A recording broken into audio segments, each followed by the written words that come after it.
Tonight's show and topic of discussion do not necessarily reflect the opinion of Spaced Out Radio, SOR Media, or its hosts.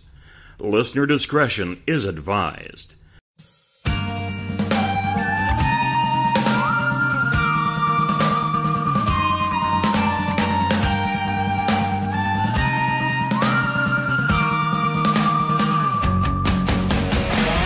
Here at Spaced Out Radio, we are about to take you higher. Broadcasting from the Rocky Mountains of Colorado to you listening around the world. Welcome to Spaced Out Saturdays on Spaced Out Radio.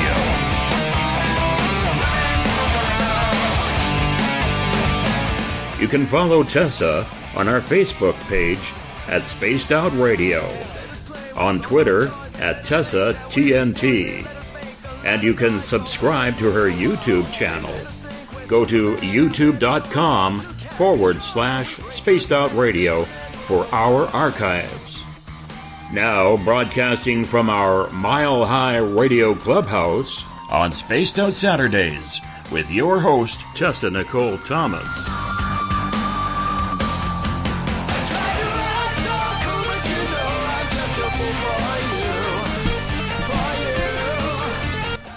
Good evening, Spaced Out Radio. Secure your tinfoil hats, buckle down tight, and hold on loosely as we soar over the rocky tops of the Little Platas on a Rocky Mountain high. Get sucked into the vortex of the Four Corners and settle down snugly at mile marker 419.9 in colorful Colorado. It is Saturday, January 5th, Sunday, January 6th for those of you on the East Coast and beyond, and this is Spaced Out Radio. Hope you had a rockin' week, an awesome day, and an even better evening. I am your host, TessaTNT, and I am live tonight broadcasting from beautiful Bayfield, Colorado. We are 150,000 strong nightly on Spaced Out Radio Network, spacedoutradio.com, Spreaker, 99.1 FM in Noonan, Georgia, 107.7 UPRN in Louisiana, as well as Deep Talk Radio, which you can find at deeptalkradio.com. Don't forget to head to our website, spacedoutradio.com, where you can peruse the Spaced Out Radio store and read the encounter online dealing with everything strange, paranormal, and odd. And just to let you guys know, our store is up and running, so make sure you head over there and get your SOR swag because you can get it now. I know we've been looking for a while, all of us, and trying to get our SOR swag, but Amy's got it up and running for us, so make sure you head out and check that out and get you some beanies or sweatshirts or whatnot for the cold weather ahead. But I have a treat for all my guys and gals out there tonight. Tonight we have Jack Kenna. And Jack Kenna is a paranormal investigator, technical specialist, writer, author, and public figure. Jack is a member of two paranormal teams, S.P.I.R.I.T.S of New England, based in Winthrop, Massachusetts, and San Diego Ghost Hunters, based in San Diego, California. He was born in Troy, New York, in January 1963. Jack grew up in an area rich in history, legends, documented haunted graveyards, historical buildings, and Revolution War battlefields. Jack's interest in the paranormal started at a very young age. This was driven by the fact that his mother had many experiences of her own, which she often discussed with him. The home he grew up in and now raises his own family in also helped to pique his interest in the paranormal. In addition to his wife and their 7 children, it is also home to what he refers to as a friendly spirit which seems to keep an eye out for the family and the home. In 2004, his interest in the paranormal was rekindled by the TV series Ghost Hunters and the scientific investigation methods utilized by TAPS. These methods are very similar to the type of engineering and scientific methods that Jack has been using on a daily basis for the past 30-plus years in his career as a senior engineering technician and project leader for the U.S. Department of the Army.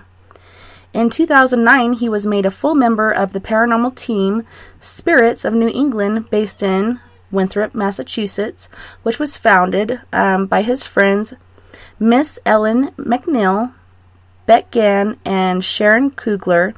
Beyond his technical expertise, Jack brings to his team his video and audio skills from 6 years of running his own part-time videography business, as well as his computer and website design skills from 7 years of running his own part-time computer repair, training, and web design business. Since 2011, Jack has also been writing paranormal articles and stories for Paranormal Underground magazine as a regular contributor. Jack is also working on his first book about the investigations of his East Coast team, S.P.I.R.I.T.S of New England, as well as a comic book series also based on the team and their investigations. In 2014, he first appeared on episode 106 when Spirits Talk of the new television reality series Paranormal Survivor, produced by Our House Media, located in Toronto, Canada, and which appeared and premiered in the summer of 2015 in U.S. cable network Destination America. Jack also appeared in numerous episodes of Season 2, in which another client case of S.P.I.R.I.T.S of New England was featured, and as one of the show's paranormal experts, Jack is also one of the series leads for the new OHM-produced paranormal series Haunted Case Files, which premiered in August 28th, 2016 on cable network Destination America. Hey Jack, welcome to the show, and I'm so grateful that you came on so last minute with us. Oh, that was Dave. Thanks, Dave.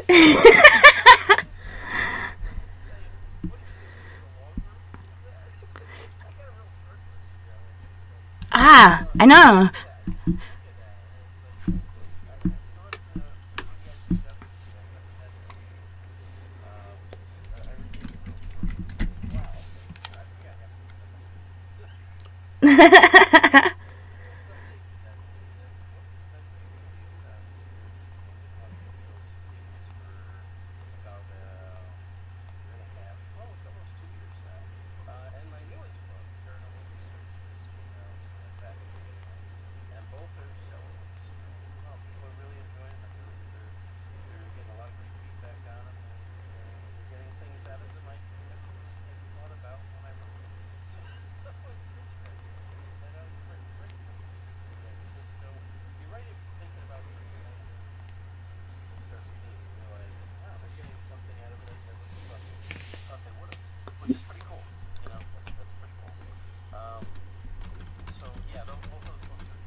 Of those, huh?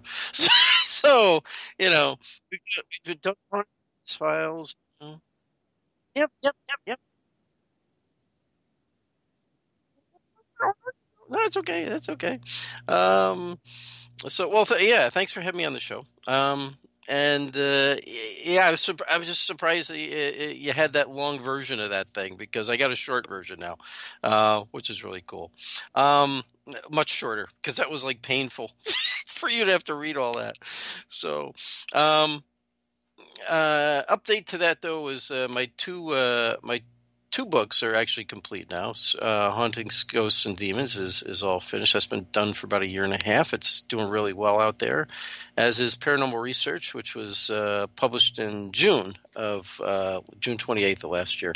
It came out, and both the books are doing really well, and people are getting a lot out of them, different things that I never thought they would have gotten from them when I wrote the books. So that's kind of interesting, kind of cool when you write a book and you're writing it thinking about one thing, and that you're hoping people get out of it, and it turns out they get something you never thought of out of it, which is like good information, or just, like Haunting Ghosts and Demons was written to really be like 6 short stories, kind of a fun read based on some of our investigations, and a couple stories that are completely made up, but people really got investigation techniques out of it, which I never would have thought of, but I did build those into the stories, so of how we really investigate and what we really do. So that's been kind of interesting what's going on there. And yeah, tons of things going on besides Paranormal Survivor, doing that show, and Haunted Case Files, which is now in season 2 and it's airing right now on Travel Channel. I've also finished up Haunted Hospitals, which is airing in Canada right now, and also just finished filming for A Haunting, which will air in 2019. So lots of stuff going on, and lots more stuff going on. Season 3 of Haunted Case Files is going to be taking place coming in 2019, I believe we're going to be filming. So that's great news too. So all the shows are doing really well. We're having a lot of fun, and we got a lot of stuff going on, a lot of events, a lot of things happening. So, but what are your questions? You must have questions. I've been talking too much.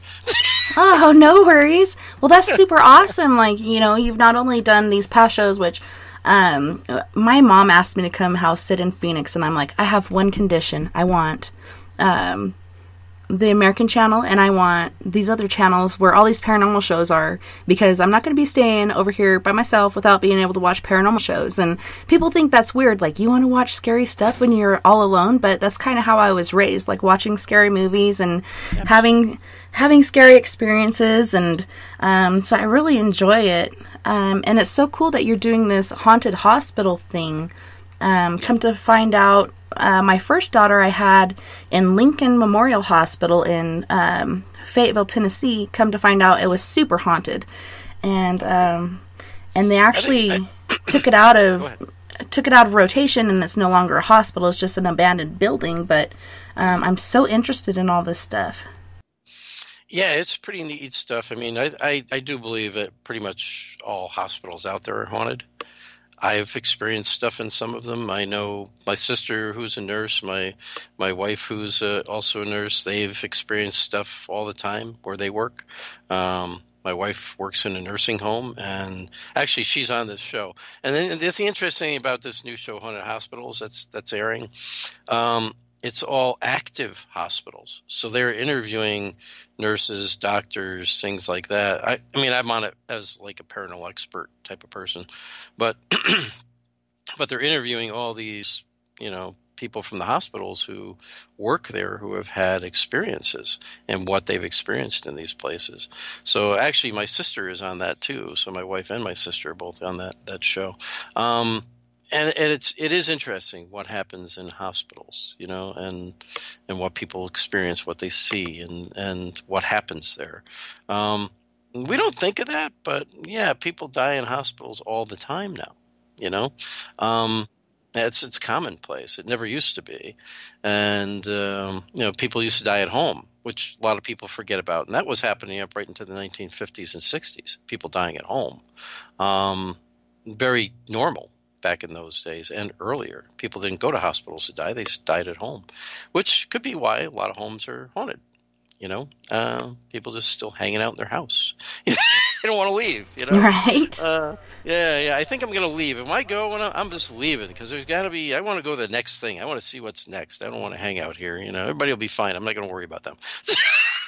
I'm going on. That's what I want to do anyway when the time comes, which hopefully won't be for a very long time. But yeah, I'd like to see what's next, you know, because being in this and doing what we do and having my own beliefs and everything else, I know for a fact there's more to this world than this physical world. There is life after death. I just know it. And that's people go, how do you know it? I just know it from my own experiences, from my own beliefs, and just, you know, you run into things when you're investigating and you come across things and you get a really strange pieces of evidence sometimes that just say, wow, I really can't explain that. And sometimes it's a spirit interacting with you, telling you something about what's going on now that if they died, and you can figure out when they died, it happened on the Constitution, USS Constitution for us. A young boy who had died in the 1800s, as best we could figure out. But he knew something about a black bear that was on the ship during a world cruise in 1932. And he spoke to us about that, not in so many words, but he talks about a bear when we're getting a tour. He goes, and a bear, you know, talking about this black bear cub.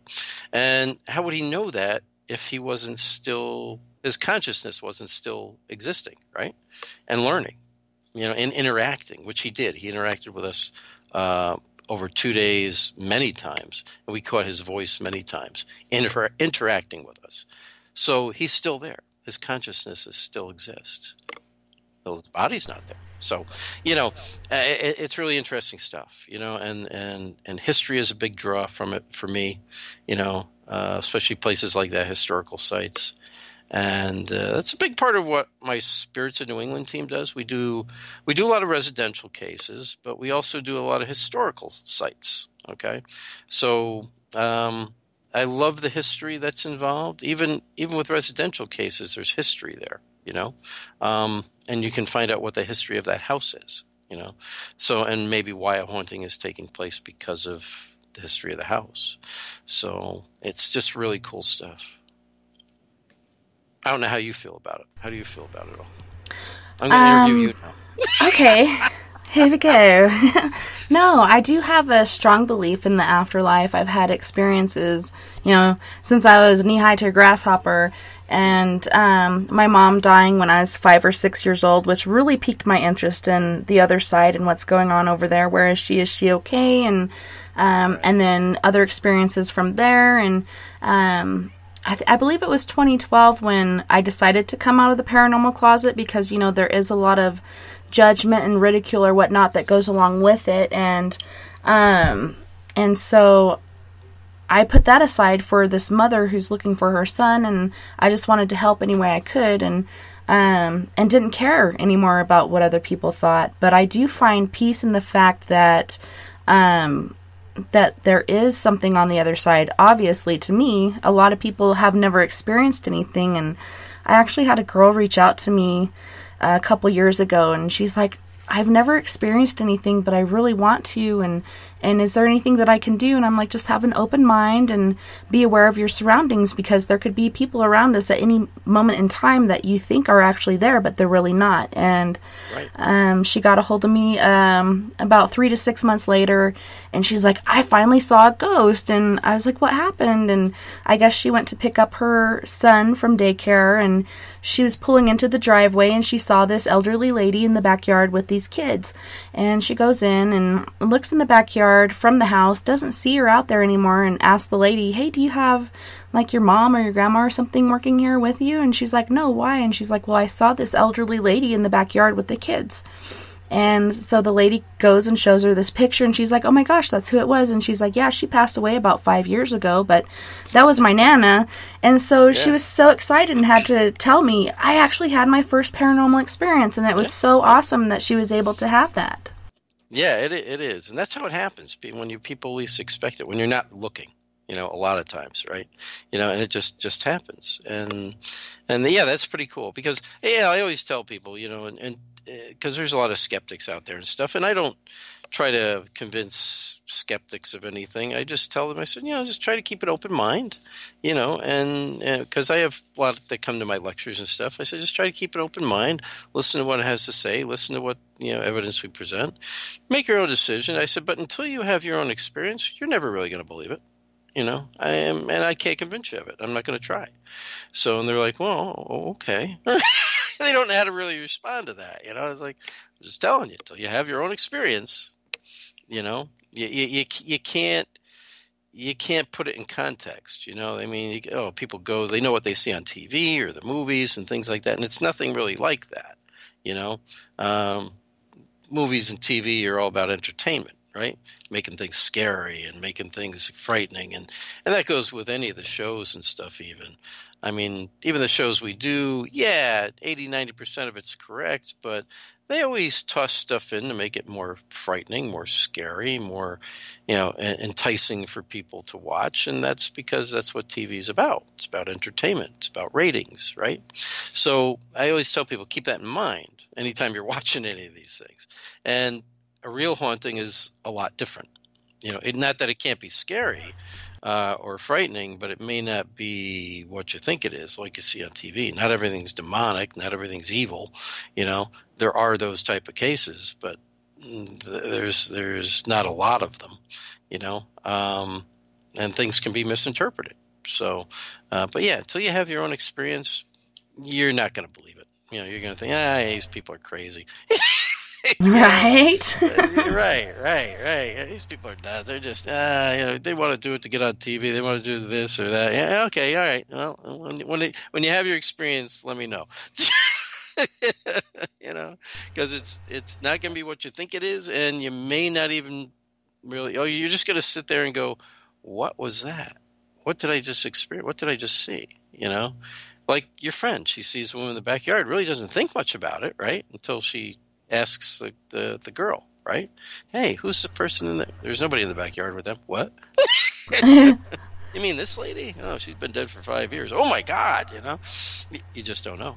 Yeah. And that's how it happens. And it's not scary. It's not frightening. It's just, it throws your mind for a loop. It's like, wait, if she's dead, how did I see her? And then the wheels start turning. How can that be? Right. Did I imagine it? Was it whatever? But no, I know what I saw, and it's one of those types of things. You gotta wrestle with it sometimes a little bit until you come to terms with it. So, and that's how the paranormal is, for the most part. Yes, very mysterious. Very mysterious. Yeah, but you were saying from an early age you had an interest. Was it due to your personal experiences, or was it because of the stories that your mother told you? A lot of it was I just always had kind of an interest. I used to watch all those shows on TV, like In Search of and Twilight Zone, yeah, all the horror movies and all that stuff. So I was always interested in the horror genre and ghosts and all that stuff. And hey, I was a big Scooby-Doo fan. In my day, I was the first generation for Scooby-Doo, right? So, that was all fun stuff. But my mother used to tell me her real stories about stuff that happened to her, she experienced. So, kind of really piqued my interest. And I didn't, we used to talk about it a lot. My mother and I used to talk about it a lot, and even just death in general, which is kind of made people think that's weird, but in a way, my mother she wasn't afraid of it, so she would try to get us not to be really afraid of death either. It's something that happens. It's part of life, and when it happens, don't worry about it. Hopefully it's not for a long time. My mother lived to be in her almost 90. So, she was 91, at the time. So, it's something I kind of learned not to really be afraid of, death or dying and things like that. It's just, it happens. It's going to happen to all of us. My father passed away when he was 56, which I just turned 56 on the 3rd. So, I'm still around and stuff. So that's just kind of something that connects with me. My father died at 56. Here I am, 56, and I'm still going forward. And he died from emphysema. So, but it's just something that I think a lot because of my mother and having the conversations with her about her experiences with different things, and her seeing her father after he had passed away and things like that, it really kind of gained my interest. And then for a long time, I got away from it. I got married, raised my own family, working, all that stuff. I was big into the outdoors, hunting, fishing, all that stuff for a long time until I hurt my back. Kind of couldn't. I can still go fishing, but I can't go hunting anymore. And so I've learned. I experienced all these different things. I've been through all this different stuff, even into engineering for the Department of the Army and all that. And then Ghost Hunters came out, and my kids were getting older by then. And I'd sit and watch the show, and I really had a kind of an interest in it. It's like, wow, I hadn't really thought about this for a long time, but that's really cool stuff. And I liked how they were doing it, and they were presenting it on the show. And we went to some of their events, and I met my friends from S.P.I.R.I.T.S of New England, both on their online forum that they had at the time, which was the Beyond Reality forum, which was a TAPS, the Atlantic Paranormal Society thing they had online, and chatted with them there, and then talked to them for almost a year, or about a year, and then we went to a TAPS event together, a Ghost Hunters event together with Jason and Grant were holding it and all that, and we all met there, and they asked me to be on their team, and they just live out in Winthrop, Massachusetts. They're all out in Massachusetts, and they had started the team a year earlier, and they brought me on, and so a lot of people think I was the founder of that team, and I'm not. I'm just like the guy that came along later on. Or as they call me, I'm tech guy, because I know a lot of the tech stuff. So I'm the tech guy, And they brought me in and saved me off the street. We joke about that. It's like, they adopted me. I was the poor pet left on the street, and they adopted me, and I've been part of them ever since. And it's a great team, and we do a lot of good stuff. But we learned everything we know. People wonder, well, how did S.P.I.R.I.T.S of New England get to so knowledgeable? And by working with other teams that knew more than us and reaching out to people and asking questions, and going to events with Jason and Grant and their team and their people, and learning from them, asking questions, sitting down, talking to them, because a lot of people were afraid to sit down and talk to them because they're celebrities on TV. I never really looked at them that way. It says, hey, these guys are really good investigators. They know what they're doing. I want to learn from them. So I would sit down. I had lunch with Jason and Grant, I don't know how many times. And we just sit and talk, and talk about ideas and talk about what they're doing. And they give us ideas and give us, feedback on things that we were doing. And that's how we learned, and from other teams too, from other people who do it in a different way that are more in the metaphysical side of things and the psychic ability side of things. Our good friends Katie Boyd and Becca Boyd, and their team, and they helped us out on different investigations, because Becca's a really good psychic medium. She's a 6th generation psychic medium, and I still reach out to her once in a while and ask her, hey, can you help me out with this one, or just give me some insight into this one, because I'm not picking up what's really going on there. And she'll give me some insights. And she actually was my mentor for helping me with my own abilities, that she told me. She goes, Jack, you have these abilities. You really need to really kind of connect with them and start working. I have no clue where to begin. So she taught me. She told me, and she taught me different things of meditation and all that. And it's been extremely helpful, especially for just doing cases with. I don't tout psychic abilities or anything like that. I strictly use whatever abilities I do have for the residential cases we do or historical cases we do to try to help people figure out what's going on. I don't do nothing against it, but I don't do psychic readings. I don't do any of that stuff. It's not my thing. I have nothing against it. I don't want people to think I have anything against it. I don't. I just don't do it myself. All right. There's times I will pick up on something coming from somebody who I'm just having a conversation with, and then I got to stop them, tell them what's coming through, and I'll maybe give them a reading that way. But I don't try to do it. I just don't. It's just not my thing. I'm too uncomfortable with that part of it. That's the same way I am. I don't claim to be a psychic, and other people call me psychic, and I'm like, wait a minute. I don't even claim to be psychic. Where's this coming from? But I have done that with people where certain things do come through, and I'll tell them, and but I don't want to claim to be a psychic, because then people are going to come to me all the time and, can you tell me this, can you tell me that? And no, I can't. Like, when it comes through, it does, but otherwise I can't just like sit there and tap into you and be like, okay, well, this is what's going on. Like, when it comes, it comes. Otherwise, forget about it. That's right. I mean, people like you and I could do that if we really put more effort into it, but I don't want to. That's just my thing. I don't want to. I don't want to try to constantly tap into people. I know how to shut it off. I'm not worried about that. I just don't want to do that. I'd rather send them to my other friends who I know are much better and much more advanced in that area than I am, and they do it for a living, and they make a very good living at it, and they're very good. I mean, that's why I turn to Becca and call her up once in a while. And even I've had readings done from her once in a while. She goes, you don't really need me. I said, yeah, I know, but I was just curious. So, I mean, and she'll do it. She'll do it over the phone for me, and she's usually right. I mean, 99% of the time, she's got it right. So, yeah, and I don't know about you, but it's easier to give somebody else advice than to give yourself advice. That's it. Yeah, you kind of have that self-doubt, and you're like, no, that might not be right. But then somebody comes and reiterates it to you, and you're like, okay, now I can listen to it. Because you always expect to give yourself the best outcome, and so, I tend to not trust it. Even though it is right, I just like to hear it from somebody else. Yeah. I have, I will say this. I had somebody, a couple of people give me tarot card readings, and I'm like, stop right there. Let me tell you what this, I'm going to do this for you. Let me tell you what this card. I flip it over. This card. This is what it means. And I now they always have the books with them, right? They got the book of what the card means and what it stands for.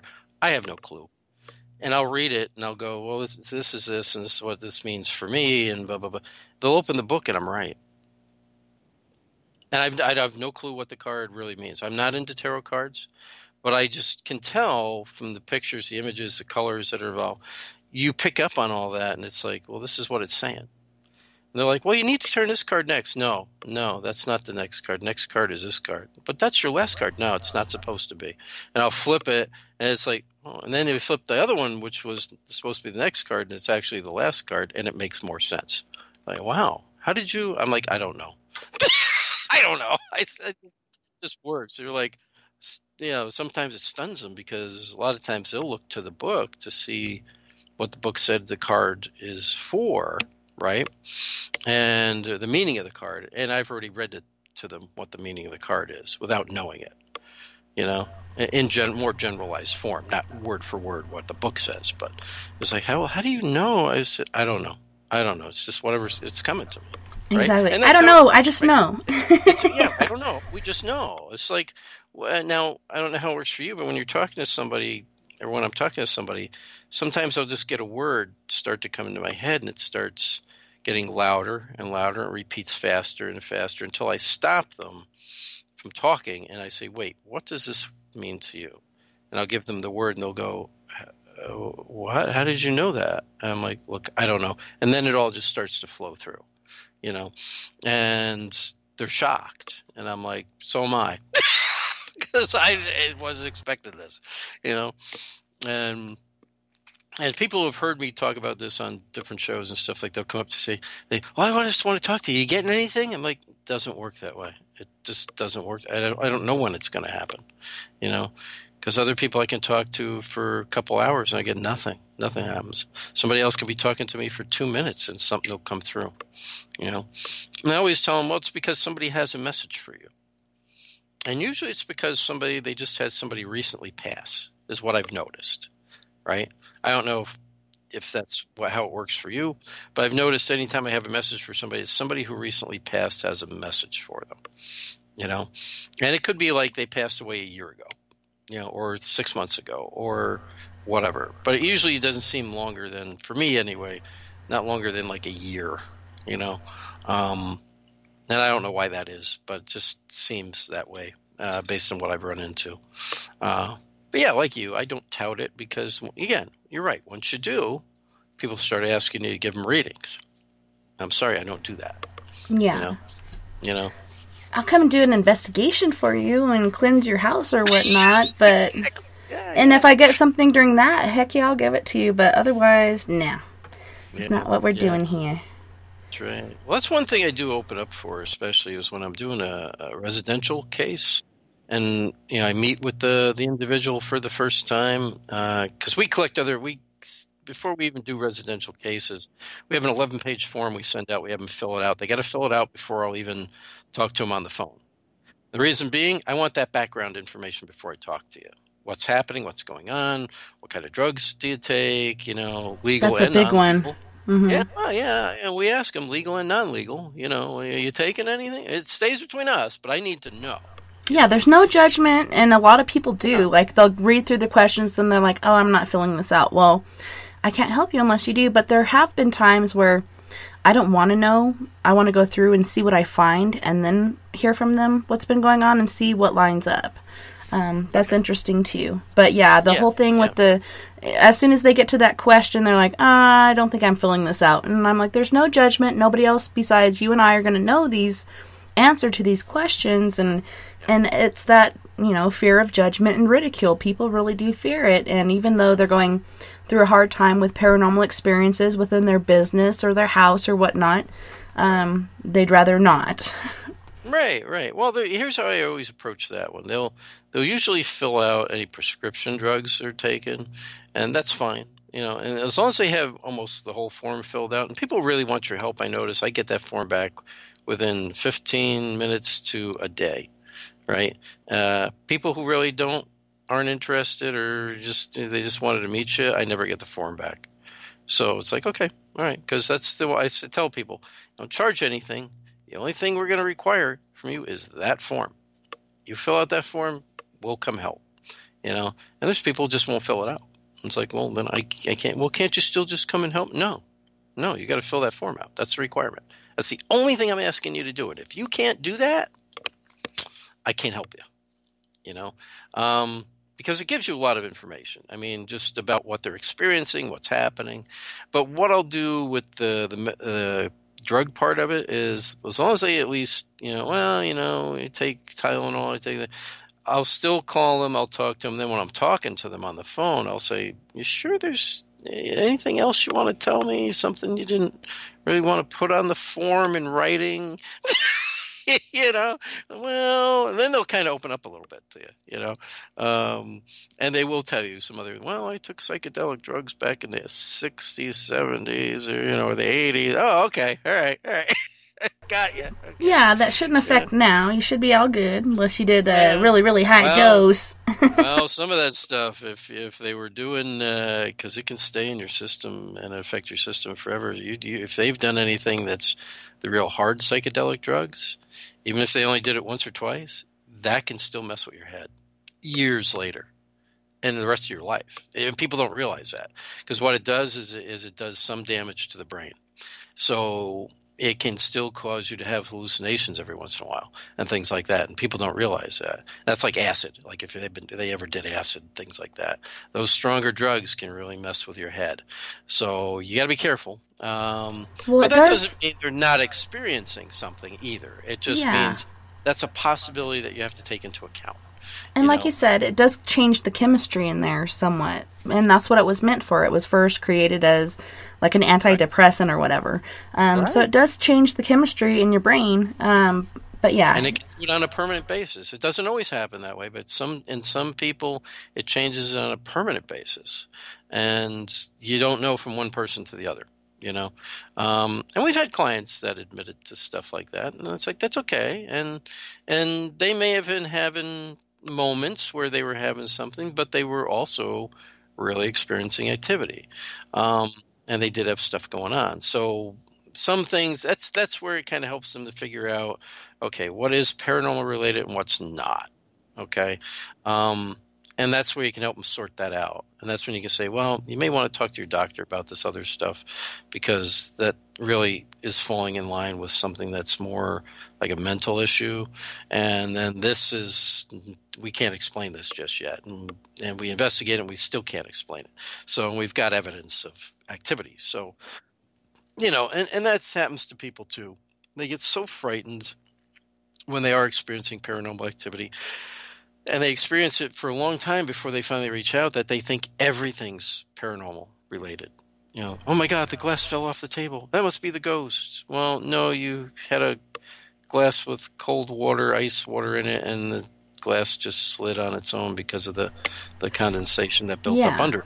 It was sweating. And it slid across your countertop, and it ended up on the floor. Things like that. But they think, they're so caught up in it, they think everything's ghost related to the ghost, and it's not always. And that's what you got to help them figure out. What is, what isn't. And there is times when I get clients who are so caught up in the paranormal stuff and really watching the shows, and they want to have a haunting, and maybe they do have one. But I won't present the evidence to them because they're too caught up in it. And one of my things is, I want you guys to step away from it. Get away from the paranormal stuff for a while. Stop watching the shows. Don't, move away from this, because yes, we've investigated, and yes, you have a haunting going on, but there's things I really don't think you should hear that we captured, but we're going to help you get rid of it, and I want you to move away from it so you don't draw it back. Right? So people say, well, you should have given the evidence. No, in certain cases you don't want to, because it's just going to encourage them to do more. And that's not what you want, and that's not really what they want. They think that's what they want until they start getting scratched and bruised, and all kinds of crazy things happening to them. And it's because they keep trying it in. and you got to get them to stop doing that. So, do you find that when people, are waiting and waiting and waiting for someone to come in, they start doing their own EVPs and stuff like that, and then they have more experiences and, like you're saying, scratches and more threatening activity? Yeah, because they think they can do it because of what they see on TV.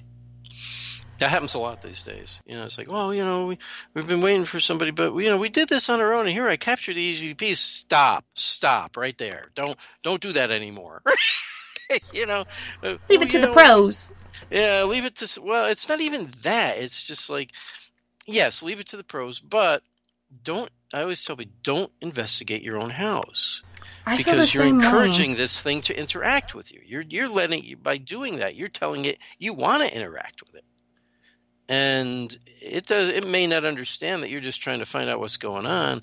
The minute you in your home, who are there all the time, try to communicate with whatever's there, it thinks you want to. So now it's going to push even harder back, because it may not be evil or anything, but you could be dealing with a spirit that's desperate for help, or really just doesn't want you there because they think it's their home, or they're lost and confused and they don't know what's going on, but you're reaching out to them, so they're going to try to reach out back.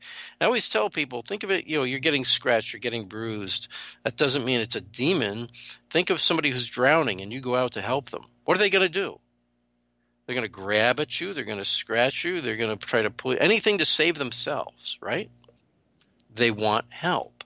So they're going to go crazy trying to be saved, and they might take you down with them.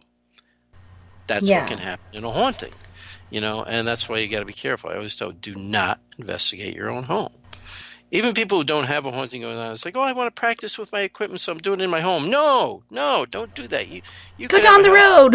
Yeah, you could have a house that's not haunted. Well, guess what? You just brought in something from someplace else. You don't even know what it is or where it's coming from, right? Because we don't know how the spirit world works. They don't have to be in the house to try to communicate. They could be 2 miles down the road, but they could sense that you're, reaching out, and they come in, right? It's like a beacon or a magnet. Yeah, you're calling for something. And people say, well, I'm not using a Ouija board. Hey, I'm going to tell you something. K2s, any of these devices, anytime you're using something to try to make communication with, it's no different than using a Ouija board. You're asking for something in the spirit realm to come and communicate with you, to interact with you, and you don't know what it is. You don't know what it is. That's why, as investigators, even when you go into a home, and that's one of the reasons we collect so much information that we do, is there potentially a haunting in there? Because if there's not, I don't want to go in and create one either, because potentially I could do that too. So I got to be careful about that and how I talk and how I approach a potential haunting when I go in that place, right? Which I go in expecting nothing, right? And when I try to communicate, I talk to it as if it's just a person in the house, right? Hi, my name's Jack. I'm here to talk to you. I'd like to get to know more about you. We understand, you're interacting with people here, and you approach them that way, and talk to them like a person, like we're talking, and try to get communication that way. Because number one, if there is something negative there, you're not going to rile it up. And number two, if there's nothing there, you're probably not going to draw anything in, because you're speaking to something that's potentially already there, that you think is already there. So it's less likely, or even if you do, it might be something more innocuous that you do bring in. But usually, I agree. That's like one of our number one rules. Have the utmost respect, not only for the spirits there, but for the homeowners and the place you're at. And if you have that certain amount of respect, like you're saying, you don't go out trying to antagonize and do all these other things. Have respect for that spirit, if there is one. If not, like you said, you're not going to rile something up that is there. Right. No, you don't want to, because, these people still have to live there after you leave. They got to deal with the aftermath of whatever you leave behind. So I try not to leave anything behind when I go. It's like trying to make sure it's calmed down, and it's calmer than when I came in. Yeah, and my house is very haunted, and people always ask me, "Well, haven't you investigated?" No, I don't feel comfortable doing that in my own house because, like you said, I have to be here all the time, and they're going to see me as a conduit, which I feel like I am anyways. Myself and my kids are all gifted, and, you know, it's bad enough as it is, but if I'm out there trying to do the K2 or the EVPs or the digital dowser or dowsing rods or whatnot, like, it's going to expect me to communicate, and other things can happen, and I'm afraid to do that in my own house because I don't want to amp it up. I don't want to do something, you know, being it's personal, and it could be more emotional for me because my kids are in this house. I don't want to feed it this certain energy, so I know it's there, and I call other people in, whether it's on foot or astrally. I don't know if you believe in that, but I've had different... I don't discount anything. I have never had those experiences, but I don't discount anything because I don't know. Yeah, and I mean, I don't know. So I'm not going to discount astral, you know, the astral stuff, and because I know people who believe they do that and stuff, and I can't say yes or no to it. So if you say you're doing it, you must be doing it. You know, I got no proof either way. So I never discount anything because we just don't know, right? You guys know because you know what you're doing and what your belief is, and it's your belief, and I'm not going to discredit your belief. You know, I've never personally done it, but my wife supposedly has had, you know, experiences like that, and I know she's not insane or anything. So I trust it. And I love listening to what your experiences, guys, are when you do stuff like that. I find it very intriguing, very interesting, you know. So but I don't discount anything. No. I've actually accidentally astraled a couple times, which it didn't go very far because I was still in kind of like the human realm of trying to control my body, but supposedly when you do it, you have to kind of be in that dream realm of not really having a body. So each time I've done it, it's like I'm really, really drunk, so I can't go very far. And, but yeah, you were talking... still attached, a little tighter, yeah. Yeah, I'm just trying to control this body that isn't really there, because the body's laying where I left it. And I apologize about your dad with the emphysema, but that reminded me of the very first ghost that I encountered here. And I was getting ready for work one day, and everybody was gone. And I'm leaving the house, and as I'm passing my bedroom window, I hear this man coughing. And I hurry out the gate, and I'm like, holy shnikes, I'm so glad I'm going to work right now because I don't want to be alone in this house. And I talked to my neighbor Lisa because she's lived down the road forever, and she recounted with yes, there was a man named John there that died from emphysema, and he was a really sweet, nice guy. And so that set me at ease as far as, you know, I know he's not a bad person. He's never done anything bad. He's kind of scared the kids a couple times because they're like, holy crap, what is that? But otherwise, he doesn't do anything dark. But then there's other things, like you're saying, you have this sort of magnet or whatever, and we're not really doing anything to draw it in besides having the gifts that we do. And so different things kind of come in. And plus what I do with paranormal investigation, occasionally I've had a couple things follow me home. So we've had a few things here like that. One this last week that really disrupted my whole aura and my whole self. Like generally... I won't get upset to the point of crying. As a Marine, I get pissed off, you know, and this thing, like, it was one thing after the other, to the point where I was, like, sobbing uncontrollably. Like, I don't know what to do anymore because I can't, like you said, I've gone around and I've cleansed my house, trying to get rid of negative things, but I won't do the investigation to find out what it is. And I talk to different people on the outside, you know, astral teams, psychics, different things like that to figure out what it is, have them come in and help. But otherwise, I'll just do what I can, like putting bells on the doors was one thing they said. So I put bells on all the doors. A couple of them came off for some unknown reason. And I've saged and used Palo Santo and stuff like that. But otherwise, I'm not breaking out a Ouija board. I've used one twice in my life, twice in the same night, and that was an MRP in North Carolina. Not again. And, but I do use all the other tools, which everybody's like, it's just another tool to communicate, and there's no difference between these other things you're using and a Ouija board, which I kind of find to be true. People just use it incorrectly. And the way that they produce it for people from the ages of 8 and up or 6 and up. I can't remember the exact age, but once you're this age, it's okay to communicate with the devil or whatever. Which, I know. Yeah, right. it's pretty funny. But you gotta follow the rules with everything. You gotta, open it up with respect and close it out and, make it known you can't follow us, you can't do this, you can't do that, which I'm not sure how much that works, but... my friend Becca Boyd uses them, and she does prayer before, prayer after. Now, she's pagan, so they do a little bit different type of prayers, but the first time I ever had used one as an adult was an event with her, and she was using it, and it kind of really still freaked me out because we were really getting some good communication.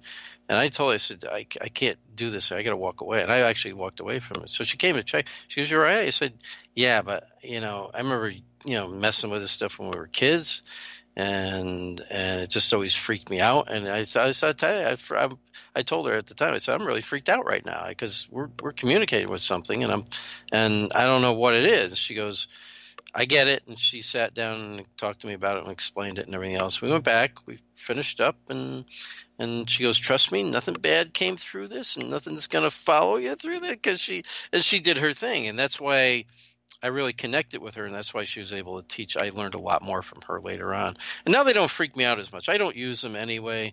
I just recommend people not, because there's a little bit more involved with using the spirit board or Ouija board properly than even some of this other stuff that we use. And I always tell people it's all about intent. What's your intent when you're trying to communicate? What is the intent you have when you're trying to talk to something? And this one people ask me about, well, how come it's okay for you to investigate a home but not the homeowner?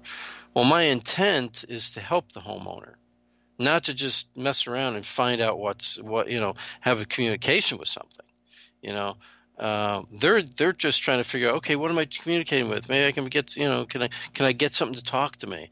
And my intent is just strictly find out what maybe we're dealing with and how to resolve the issue. It's a completely different intent. So again, to me, investigating and what we do is all about our intents.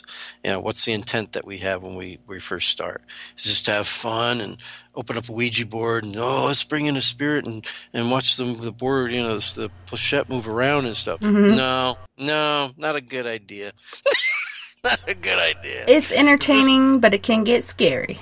Yeah. Well, you're bringing something that moves that planchette around on its own, and you ain't dealing with no regular human spirit, I'll tell you that. So, Well, and it's not only on its own, it's kind of using your fingers, your arms to move this around, so you're allowing something to kind of take over you to move this around. So that's kind of the difference in these things. Like, you're holding a K2 or, a recorder for EVPs or putting out different equipment, you're not necessarily quite attached to it, but with a Ouija board, you're allowing yourself to be manipulated to move this thing around, and that's a big difference there. Plus the whole, like you said, intent is so important with all of this stuff. Your intent is so important, whether it's communicating or cleansing your house. Your intent is the main thing, your respect for this entity, whatever it may be, and whatnot. So it's true. Have you had a really scary experience with a Ouija board? Just that time with Becca, only because I was just freaked out because I hadn't even pulled out one. Like I said, we were kids the last time, and I think it was my whole perception of with movies and stuff like that. But actually seeing that communication happen with that spirit board, just kind of freaked me out. And I've had a case that I was working on. Now, we didn't use the Ouija board. What I did was I sealed it. I ended the session, whatever. A woman was trying to, and had been for a couple of years, communicating with the spirits of her deceased husband and her deceased son who had committed suicide. Her husband died, but her son committed suicide. And for years, I didn't know what was going on there, because I'm like, well, all right, all of a sudden, like 3 weeks ago, you find yourself being thrown on the floor, and you got a broken nose and bloody this, and when nobody's around, and this thing's, why all of a sudden if you've been using this thing for 2 years? And I couldn't figure. So she only used it in her own home, right? And only ever asked to communicate with her husband and her son, with her daughter there with her doing it. The other daughter wasn't into that. She didn't like what they were doing. I'm like, so the night of the investigation, I'm talking to her. I said, did you ever use that board someplace else or anything? And that's when she finally goes, well, oh yeah, well, you know, it wasn't that long ago. We took the spirit board up to my friend's cabin up in Maine. We were all just getting together for the weekend, and we tried to communicate, you know, with her deceased husband, and all of a sudden it started, you know, he kept saying F you, F you, F you, and it really we could really feel this negative energy. I said, well, what did you do? She goes, well, we got scared, and I just closed up the board, put it back in the box, and put it in my car and took it home. Oh, no. No. I know what happened. You brought this thing home with you. Whatever it was came from Maine, in that area, whatever was going on there. I said, you brought it back with you. That's what happened. I said, that's why you had no issues up until that point. And so then we had to go through, and I checked the board for a portal, which was still open, and, you know, I get techniques I do for that. And I ended up closing. I ended the session, said whatever has to go back through. I used prayer, and then I blessed. Once it was sealed and closed, because I rechecked for the portal, I sealed it with holy water. I said, you could try to use that board again, but it ain't gonna work no more. I told her daughter, don't let her use another one. I told her, stop using it, stop communicating with it. And the weird thing was, she a couple nights later, after we did a cleansing of the home and everything else, like another week later, it was a few days after that, she called me. She says, Jack, I got to tell you something. I just want to tell you, I had one of these really vivid dreams again, and it was my husband. He was standing in the doorway to my bedroom, and he's looking at me, he's just talking to me. He goes, I'm going to leave now. He goes, I'm not going to come back anymore. He goes, and I'm going to take our son with us, and I'm going to leave. The house is yours. Everything here is yours. It's all yours. But this is the last time you're going to see me again. And she goes, I tried to get up out of bed, and then he was just gone. And she goes, and that was like 3 days. She goes, I haven't dreamt about him again since. And I said, well, I'll tell you this. I said, after all the cleansing, everything else we did, and some things that you told me about and what happened, I believe him and your son helped drive this thing out. And they realized what maybe danger they put you in by letting you communicate with them so much. So they've decided they're leaving. They moved on. Live your life. Everything will be fine. They'll see you when your time comes. Aww. Well, on that note, I really believe that's what happened. I do really believe that's what happened in that case. And it's been almost 2 years now. Things have been quiet ever since. Yeah, they're trying to protect her, and that's so awesome. But I hate to cut you off because the story is so amazing. But we have to go to our first commercial break. So you guys don't go anywhere. We'll be right back right after these messages. Looking for nighttime adventure? Old school radio that delves into everything out of the norm? Then check us out at Spaced Out Radio. This is Dave Scott. Every Monday through Friday, starting at 9 p.m. Pacific, midnight Eastern, we're going to take you on a wild ride ranging from conspiracies to true crime and every ghost, alien, and Sasquatch story in between. We're always live, and we're always interactive with you. So join us at spacedoutradio.com, where together, we own the night. Hey, guess what? You can now get your brand new Spaced Out Radio swag at spacedoutradio.com. We've brought the store back with all new items for you to pick out and pick up for yourself, your family, or friends. T-shirts, hoodies, hats, we got it all. All you have to do is head to our website and click on Store. Choose what you want and it's shipped to you. The Spaced Out Radio store is right there for you. Come shop with us at spacedoutradio.com. Then we can own the night together. So, you love talk radio? Then you'll love TalkStreamLive.com. TalkStream Live is always on, 24/7, with the best streaming talk shows. Find your favorite talkers and discover some new ones. It's free, readily available online or on mobile with any smartphone or tablet. Finding your favorite talk shows all in one place has gotten a whole lot easier. Just go to TalkStreamLive.com. Be sure to download the free apps from Google Play or the iTunes App Store. On the first Tuesday of every month, I encourage you to come along for a journey with me, Geraldine Orozco, on The Spiritual You. Together, we will take a look at how to access the highest expression of yourself and change your life. Consciousness, ET contact, health, and wellness, we can talk about it all. So come along for a spiritual ride with me, Geraldine Orozco, on The Spiritual You, only on Spaced Out Radio. Coming soon to our website, spacedoutradio.com, is the SOR Space Travelers Club. For just $5 a month, you can get into a private area on our site where you can hang with other listeners in our chat room, post in our forum, and check out a bunch of exclusive content and store that won't be found anywhere else, including a nightly after-show party with Dave. It's going to be the best $5 a month you're going to spend. The SOR Space Travelers, only at spacedoutradio.com. At spacedoutradio.com, we have a little bit of everything for you to stay up late. So while you're there, check out our SOR Newswire, where our team brings you stories of the weird and strange to the WTF from around the globe. News on Bigfoot, UFOs, paranormal, Darwinian-type crime tales. It's the stories that the mainstream media usually won't touch. Well, we got them all on the SOR Newswire, only at spacedoutradio.com. If you're heading to Vancouver, make sure you stop by the official bar of Spaced Out Radio, the Moose Vancouver. It's the place to party in YVR. At the corner of Nelson and Granville, the Moose Vancouver is always up to speed with a kitchen staff that serves great food. All food on the menu, $6.95 to $8.95. There's a reason the Moose Vancouver is recognized as one of the hottest spots on the West Coast. Get your horns up for the Moose Vancouver. Hey, this is Canadian Paranormal Investigator Mike Moore. The third Wednesday of every month, I'll be teaming up with Dave Scott to bring you Ghosts of the Great White North. Each month, we will bring on guests from across Canada to discuss their ghostly encounters. Canada is a paranormal hotbed with stories you've never heard, so we're going to bring them to you. So get comfy on your Chesterfield, grab a donut, and join us, eh? A timepiece is a reflection of who you are, and what better way to show off the real you than with an Escape watch.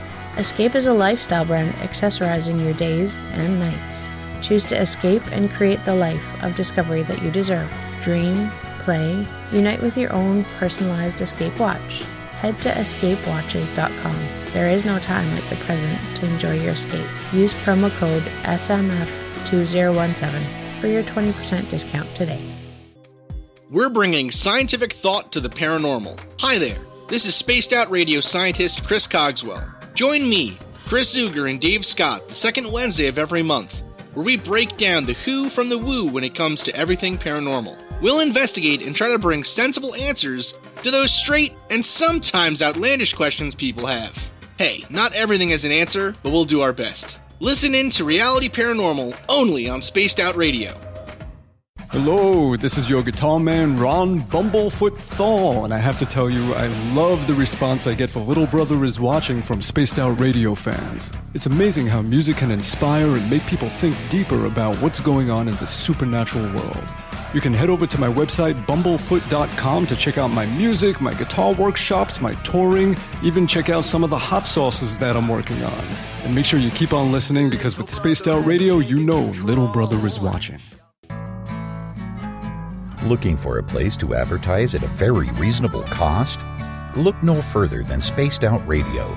SpacedOutRadio.com has an advertising tab that you can click to check out our daily, weekly, and monthly packages to play on the radio, or our website including social media. From commercial spots to banners, we have it all. Check out our competitive pricing today.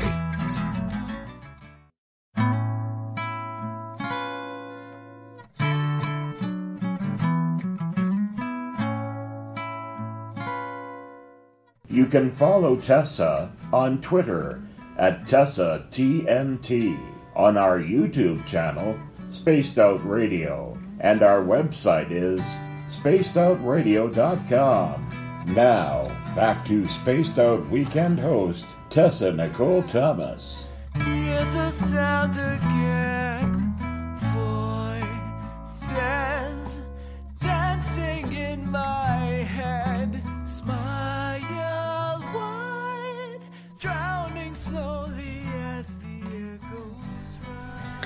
Hey guys, welcome back, and thanks so much for tuning in tonight. Tonight we have Jack Kenna from S.P.I.R.I.T.S of New England, as well as San Diego Ghost, what is it? San Diego Ghost Hunters. Yeah, Ghost Hunters. And then we had a couple comments here in the chat room that I wanted to get into, and Mooney said, intent, you have to fight for your right to exercise. And then Renee said, I feel nobody should be investigating their own home due to the intent. To me, it is inviting the spirits there rather than having someone neutral to find out and deal with it. You're too close to the situation, which is true. Yeah. Sharon says they need to put guidelines on the board box like game rules, but I think there's a particular reason they don't do that. And then Ryan is asking, is touching a planchette on a Ouija board the same as using a pendulum? No, not well. It depends on what you're using the pendulum for. I mean, pendulums can be used for a lot of things. They can be used to try to find portals. They can be used to try to use, if you've got a Ouija board in front of you, you actually could use a pendulum for the yes-no answer kind of thing. You could do it that way. So it depends on what you're using it for. If you're using it like a planchette, then yes, it's the same thing, because you're all... you're touching each other's hands, and one person's holding that, and you're letting the pendulum move to the words or the letters, right? Or you're all touching the planchette, So if you're using it that way, it would be the same thing. It's the same intent, right?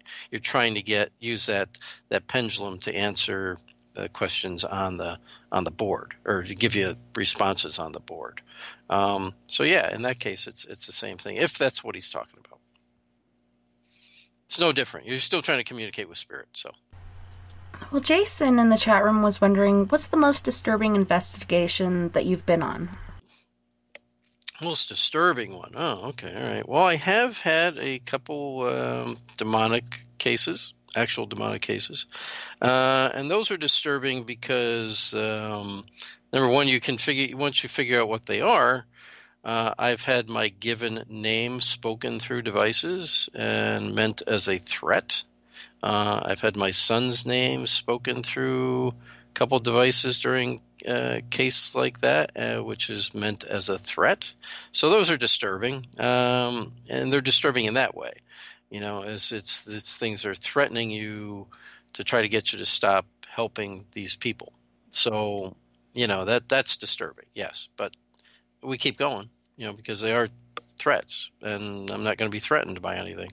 And there's certain things we do to protect ourselves and our family on cases like that. So, and my sons are both very devout Catholics, so I don't think they got to worry. I probably got to worry more than they do. They're more devout than I am, so I think they're well protected. It's me I worry about more than anything else.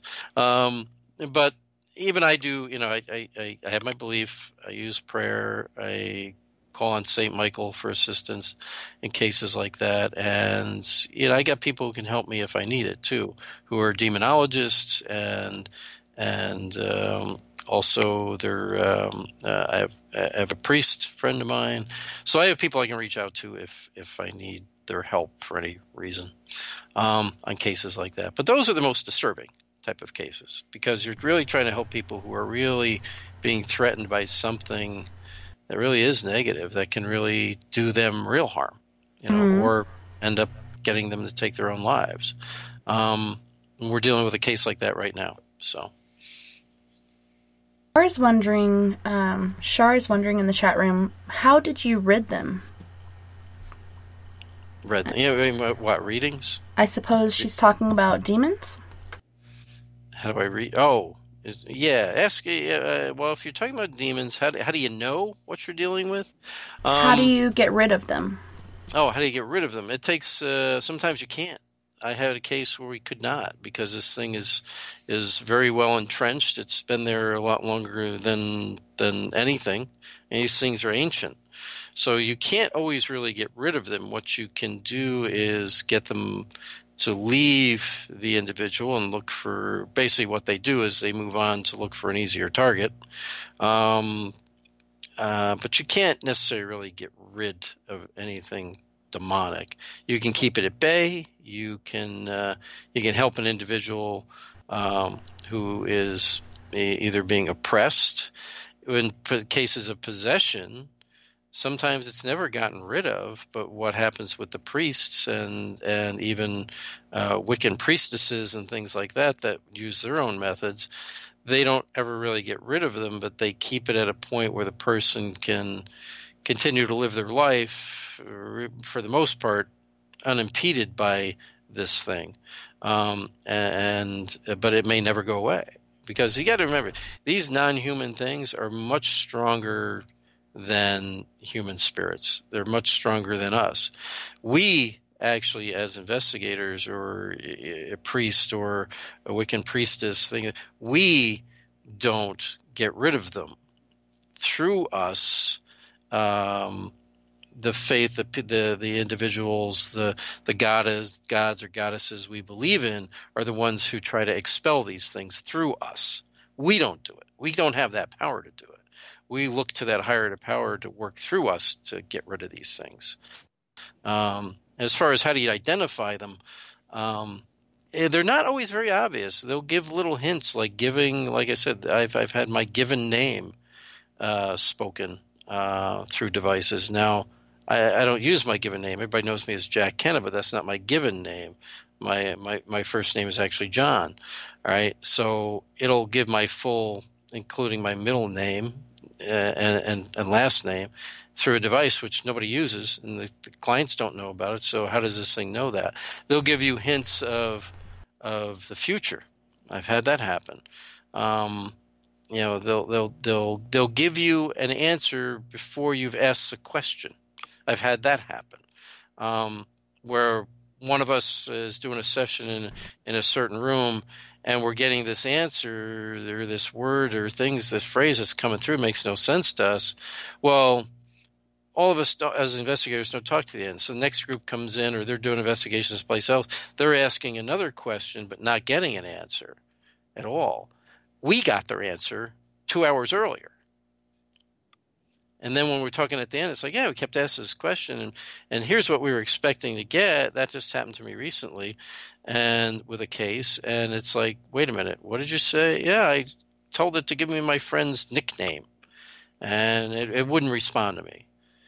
I said, well, I asked it 3 times, and if you're so smart, because it knew his friend's name. He goes, well, what's my friend's nickname? Mm-hmm. And he didn't get a response. 2 hours earlier, we got the same word 3 times in a row, and his friend's nickname was A-hole. They used to call him just A-hole. We got that word 3 times 2 hours earlier. He asked the question 3 times during his session. And that's how you know you're dealing with something demonic. It gave you the answer before the question was asked.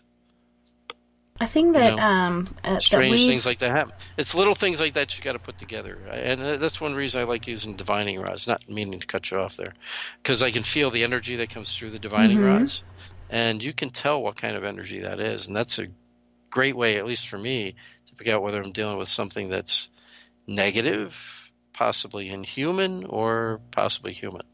I have just to by say, the energy that's flowing through it. I love divining rods, and that was actually the first tool I ever purchased for my paranormal investigation was divining rods, and they worked so good for me. And as a kid, my granny, growing up in Arkansas, showed me how to douse for water with, you can take an apple branch or a willow branch or whatever to douse for water. And so I learned that from my granny, but then years later, man, I believe I was 25 or 26, went to Las Vegas, and me and my daughter were like, heck yeah, we're going to go on this ghost hunt. And so we paid to do that, and they give you free divining rods. Actually, it was $5 each, basically free. And and you can make them for really cheap. It's like really, really easy to make your own.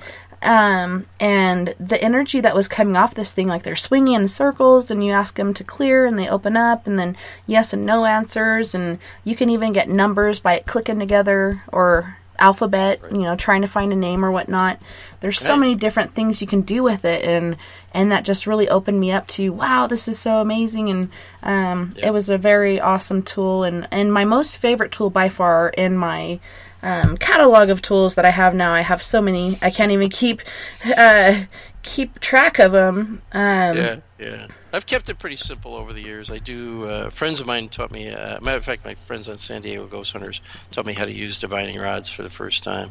I also use them to find portals with. I have done that. Matter of fact, if anybody saw this year's Haunted Case Files, I think the first show we had, I found a portal in the woods using divining rods, and they showed the actual footage of that happening, which was pretty interesting because I wasn't expecting it, but it led me right to where it was. So yeah, you can use them for lots of things. They're very subjective. I mean, they're subjective. Well, I used them as an example to find bones for the very first case that we had. Some bones were found, and it was shown that these weren't animals that took this person apart. It was actually tools. And so I'm going up Middle Mountain, which I was actually married on this mountain, so it made the Happy Mountain a little sad. And yeah, I guess it would, yeah. Yeah. And so I was pregnant at the time, so I couldn't really go out trekking and hiking or whatnot. But I went up and down the mountain at least 3 times with my divining rods to see if it'd peg on the same place, and it did each time, so I know where I want to go when I am able to go up there again. So you can find just about anything, just like with pendulums. You can find different stuff. Yeah, and for those out there who think it's all BS and stuff like that, I think you should know something, that actually your local departments for water and sewer and everything else use divining rods to find certain water lines and everything else that they can't find on the maps anymore. And they'll use them to find gas lines and everything else. Matter of fact, they had a young fella out here on my street this past summer, and I knew the crew because they're with the Rensselaer City water department and stuff and gas department. Anyways, so I see the young fellow walking up the street with the divining rods, and he's watching them cross, and he's not sure. I could tell he wasn't sure what he was doing, or even if it was real. So I talked to him. He's like, "Hey, I see the guy's got you use divining rods." He's like, "Yeah." He goes, "I don't know how to use these things. And I wonder if they're just playing a joke on me or something." I said, "No, they're not." Like snipe hunting? Is this like snipe hunting? Yeah, snipe hunting. Yeah, snipe hunting. Like, no, I know what they're having you look for. I said, "You're looking for the gas line that crosses over, aren't you?" He goes, "How'd you know that?" I said, "Oh, I'm psychic." All right. I said, "I've seen the guys do it before." I said, "And I can tell you this. I know where the gas line is." He goes, "Really? Can you tell me?" I said, "No, I want you to use the divining rods." He's like, "Oh." He goes, "The guys want you to use it, right?" "Yeah. They're trying to teach you something."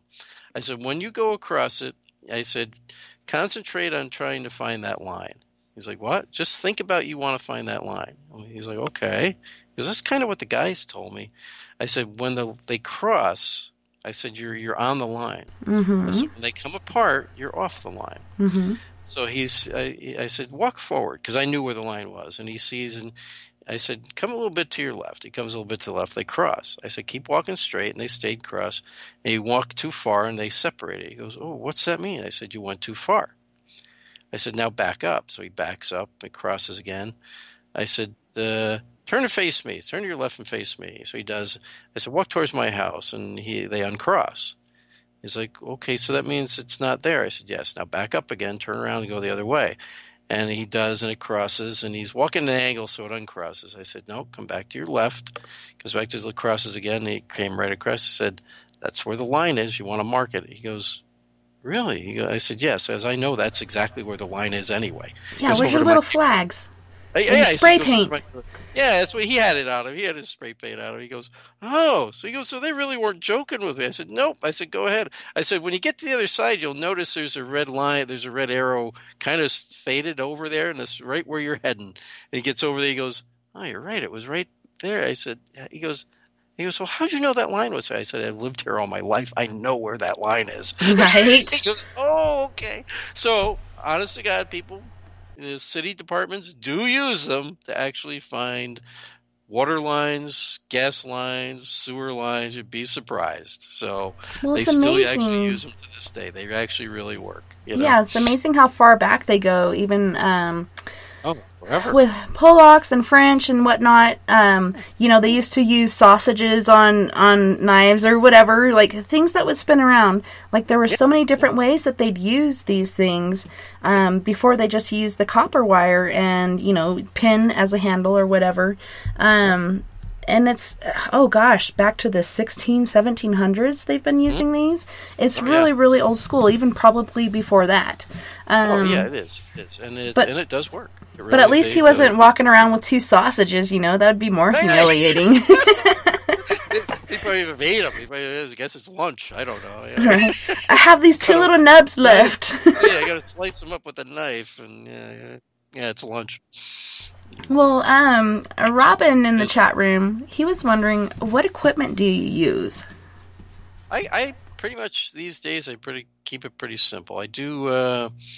I have just audio recorder. I use a K2. I actually do use a couple apps on my phone, which really do work. I've been using them for 7 years now, and it's not just that they work and you're communicating with something with just a phone, but you're correlating with capturing EVPs at the same time, or you're getting stuff you capture on video, or you're getting coordination with the divining rods and stuff too, your answers.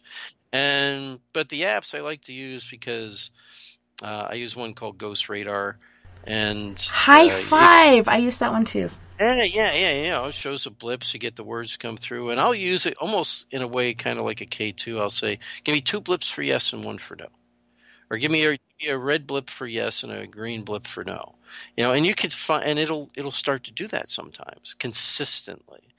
So that can tell you, okay, I might be communicating with something. And if words come through, or you seem to be getting consistent responses, you can ask better questions. That's really what I like to use them for. It allows you to follow a train of thought, stay on that train of thought, and ask better questions to try to get better answers so that you're having better potential communication. You really don't know if you're talking to something. You got to take it with a little grain of salt. But then the evidence is in the review. When you review all this data that you have, and you've got to review all your audio, all your video, and you find correlation between things, that's when you've had real spirit communication. You've got more than one thing telling you something, and it can be just personal experience that happened at the same time too. You got to keep track of all that too, whether it's your personal experience or a personal experience of another investigator. You've got to trust your people too. That's the other part of it. So you got to put all that together, and then But I do like the apps; they can do some interesting things. And I still, again, digital recorder. I do use an infrared camera, just record video with, and I'll set up a few of those if I need to. But I try to keep it as simple as possible. I use the divining rods like we talked about. And it just depends on which tool I want to use. I mean, digital recorder, I always set those out. I'll set a few of those out in different locations throughout the house. So if something happens in one room, I've got at least audio captured of that.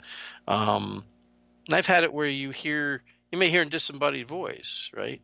And it may be caught on one recorder and not captured on another recorder, which is very interesting. It tells you it's probably paranormal. Yeah, and sometimes you hear it with your ear and it doesn't even pick up on the recorder, which is really strange.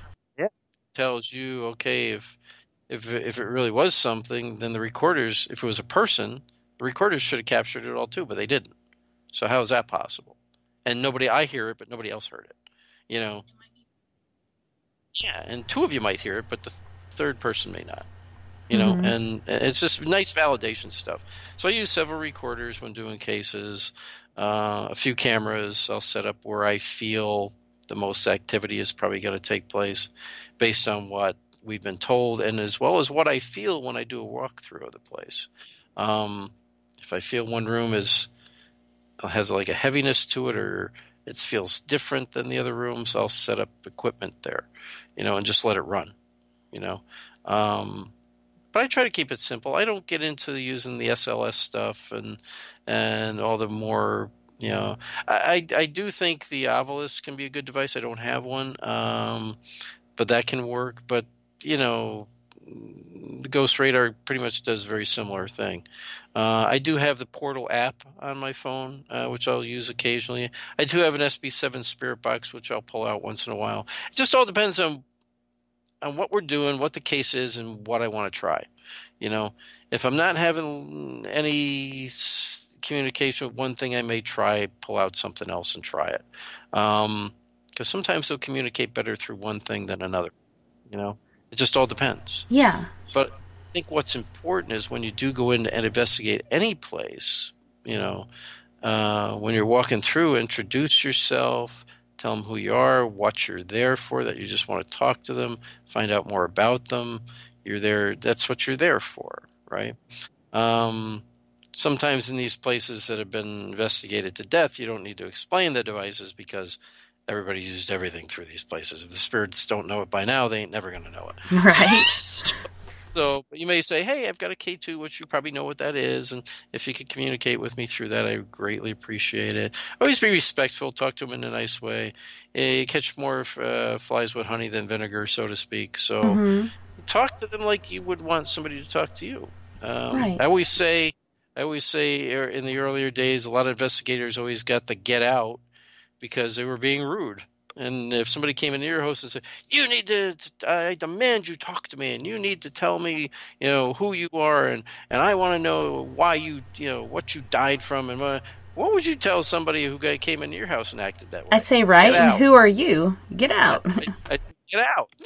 Get out of my house, So that's why everybody, I think, always got the typical, get out, Well, so rude. Interesting with the Ghost Radar. I like the Legacy because it records the words, because you're so busy doing other stuff.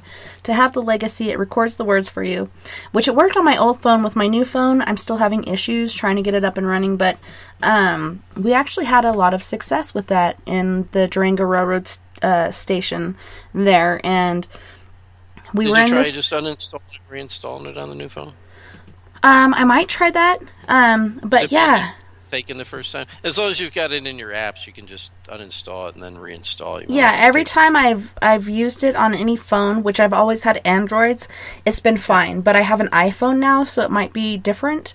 But yeah, you might have to get the iPhone version of it then. That's probably what your problem. That's probably what it is. I paid for it, and it should last forever. But, right, but you paid for the Android version. You've got to. That's what it is. And I did pay extra, and it's still working the same. So I don't know. Like you said, uninstall it, reinstall it. I'll try that. Right. Yeah, try that first. See how it works. See how it goes. Yeah, because I even saved my old phones, and I just use the old phones with it. That's what I did, and then I let my nephew use it because he didn't have a phone, and then he took it off somewhere and lost it. So, and I was like, don't take it out of the house. I have important pictures, and I also have this Ghost Radar app that is very important to me, but whatever, teenagers. But we did have great success with it. We were investigating this boxcar that was known as the immigrant car, and there was all kinds of activity to the point where this curator was so attached to the spirit, he quartered it off so just not anybody could go in there. He's very protective of the spirit. He called her Emmy, which there is a ghost named Emmy. She's a little girl spirit, but this lady, we came to find out her name was Kate Johnson. And the way we found it out was through this Ghost Radar app. And we put it on there, and then we went and investigated other places in the museum and came back, and it said Kate Johnson, Walter Intention Death, Sharp Tool, and all kinds of other things after that. Wow. And we gave all these words to the museum curator. He did his homework, and he said her name was Kate Johnson. She was a prostitute back in the 1800s. She fell in love with a firefighter. He snuck her onto the train car to elope, because they were going to go get married somewhere else. She was out of Alamosa, Colorado. And being that she was a working girl, or AKA soiled dove, other fellas had been with her, one being the brakeman, aka Walter, and he came and saw them together, ended up getting in a fight with a firefighter, stabbed the firefighter to death. They threw the brakeman off the train. We thought he died at first, but he just broke his collarbone and rehabilitated or whatnot. Kate had such a hard time with it, she actually moved to California. Her madam that paid for all of her stuff sent her to California. She's like, you got to get over this, get your life right again, come back if you want to. And she never did. She ended up ingesting muriatic acid and killing herself. Well, being that she is Catholic, she believes that, that's wrong. So she was kind of stuck in purgatory on this train car. And you'd walk up the stairs, you'd start feeling anxiety. You'd go in there, you'd feel claustrophobic. You walk a little further back, you feel this very big rush of anxiety, like something horrible was going on. You go back a little further, you feel this horrid heat on your face. And so being that we found this story, he shared it with, of all things, a Catholic school class. And right? All these little kids. He's like, I was going to give them the PG version, but I decided to give them the full version. They went and investigated the car, and they were walking off. And if you're used to train cars, they kind of rock back and forth when you're walking on it. Yep. And he's walking off, and he thinks the class is behind him because he feels this rocking, and he gets down the stairs. They're still in the same place they were, and they're saying this prayer. And he said the hair on the back of his neck raised up and on his arms, and he said it was the most beautiful prayer he had ever heard, but he hadn't ever heard it before, which makes me think it's a new prayer, because people have told me this prayer doesn't exist. When they came off, he's like, what prayer was that was so beautiful? And they said it was a prayer of release from purgatory. People have told me that doesn't exist. Perhaps they aren't like still going to church, or perhaps it's not known to everyone, but these little kids knew it. I came in about a week after. I just felt like I needed to go back. So I went back and I was like, hey, how's Kate and Emmy doing? Well, Kate's not here anymore. This school class released her. Can you go back and see if you can sense her? And I went back there. She was gone. You didn't get any of those feelings that you felt before. And I was like, yeah, she's not there anymore. Well, 3 months later, she came back because Emmy's still there, the brakeman's still there, and we have pictures of all three of these entities. And she came back of her own free will, own free agency, to take care of this little child spirit. And we tried to go in while she was gone to try to figure out her story and get her released, but the brakeman would come in, use all this vulgar language, and not allow us to speak with her because he had that power over her, and she was chased off very easily. So I'm hoping next time we go in, we can get more information about her and help her to go where she needs to. And we brought in what was he called? A rescue medium who releases spirits, but he's like, this spirit isn't ready to go yet. And I'm like, I really don't care what this guy wants. Like, he's an evil mofo, I don't care what he wants, but it is the respect for the spirit and what they want, and in their own time. So there is that. But I do believe that the Ghost Radar legacy works. It has worked for us. We got a whole story off of it. We realized who it was. She was released from purgatory, came back on her own free will, and it was an awesome... That was the most awesome case that we've had so far. The most, to me, fulfilling. Yeah, that is amazing. And you're right. I mean, it does work. I've been using this thing for 7 years, and for the first 5, I never, presented any of it as evidence or anything. I was just collecting more data on it, and found a lot of correlation with, like you said, words that come through that connect to the history, connect to an individual, and it follows their history and stuff. And just the location, and you get EVPs at the same time you're getting a word come through, or very shortly after. So yeah, it does work. And I always tell people anything can really work. Anything can work. I could use a feather and say, hey, if your spirit's here, lift the feather straight up in the air. And maybe the feather will lift just straight up in the air and come back down. All right, maybe it's a breeze, maybe it's whatever. But point is, I can use anything. right? And potentially get communication with it. So there's no reason, especially electronic devices, if you're using them correctly, if you're using them right, there's no reason you can't get communication through it. And people say, well, you go to the app store there, you go to the site for it, it says, it's for entertainment purposes only. I said, yeah, do you use the Ovilus? Yeah. Go to the website, read what it says. Exactly. It's all experimental. No one can tell you any of these things can communicate with spirit, because nobody can tell you if spirit even exists. So what are they going to say? They can't promise you anything. They can't say it's that. They have to say, because of, legal reasons, entertainment purposes only. And Everything you're right. That's what they all say. And that's what I said. Because we did National Ghost Hunting Day. We've done it for the last 3 years, which is the world's largest ghost hunt. And this one lady came in and she was dishing out flack because she came in on the part where we're talking about the Ghost Radar app, because people can download it on their Androids or whatever and use that, because we only have so many tools for everybody to use. And she's like, oh my gosh, they're just using this Ghost Radar app, and wow, how professional is that? Well, we have all kinds of equipment, but like you're saying, it's all for entertainment purposes only. It's all experimental, and you can't say it's real because you can't. That's what the ledger says. They can't do it legally. No, they can't. And that's the thing. You can't say it can communicate with spirit. You just can't. People could say, well, you're lying. I paid for that. I'm going to sue you now because it doesn't. Right. And I just sent you something through our chat here on Skype, which is the prayer for deliverance from purgatory.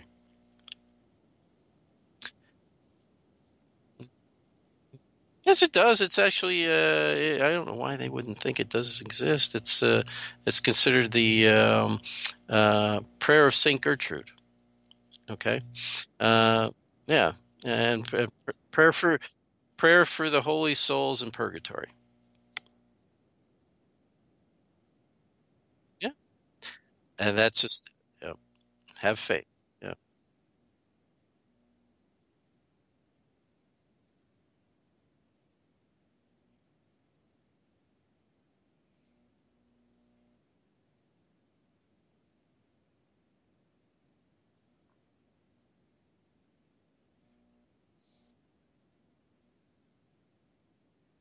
Mm-hmm.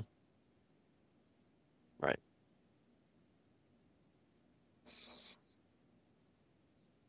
Yeah.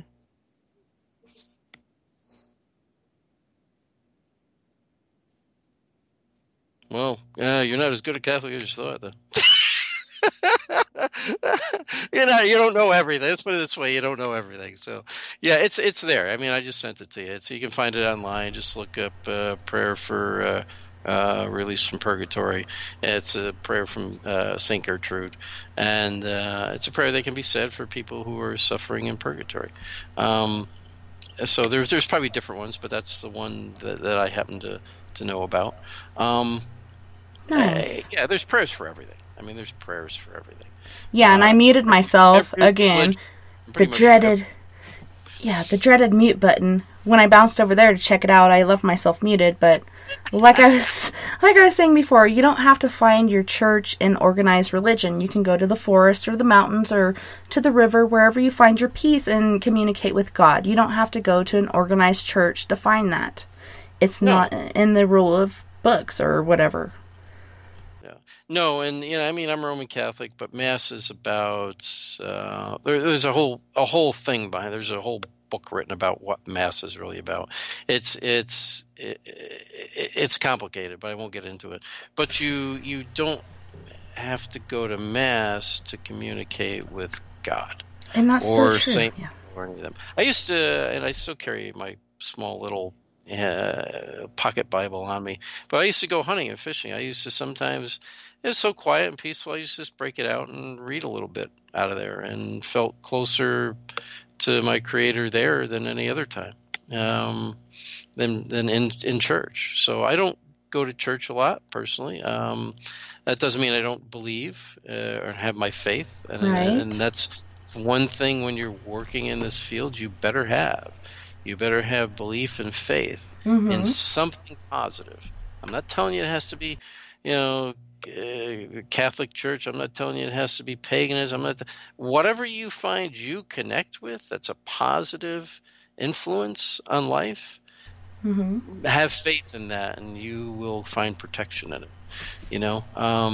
Because none of us really know for sure what higher being is on the other side. Let's put it that way. I know what I believe.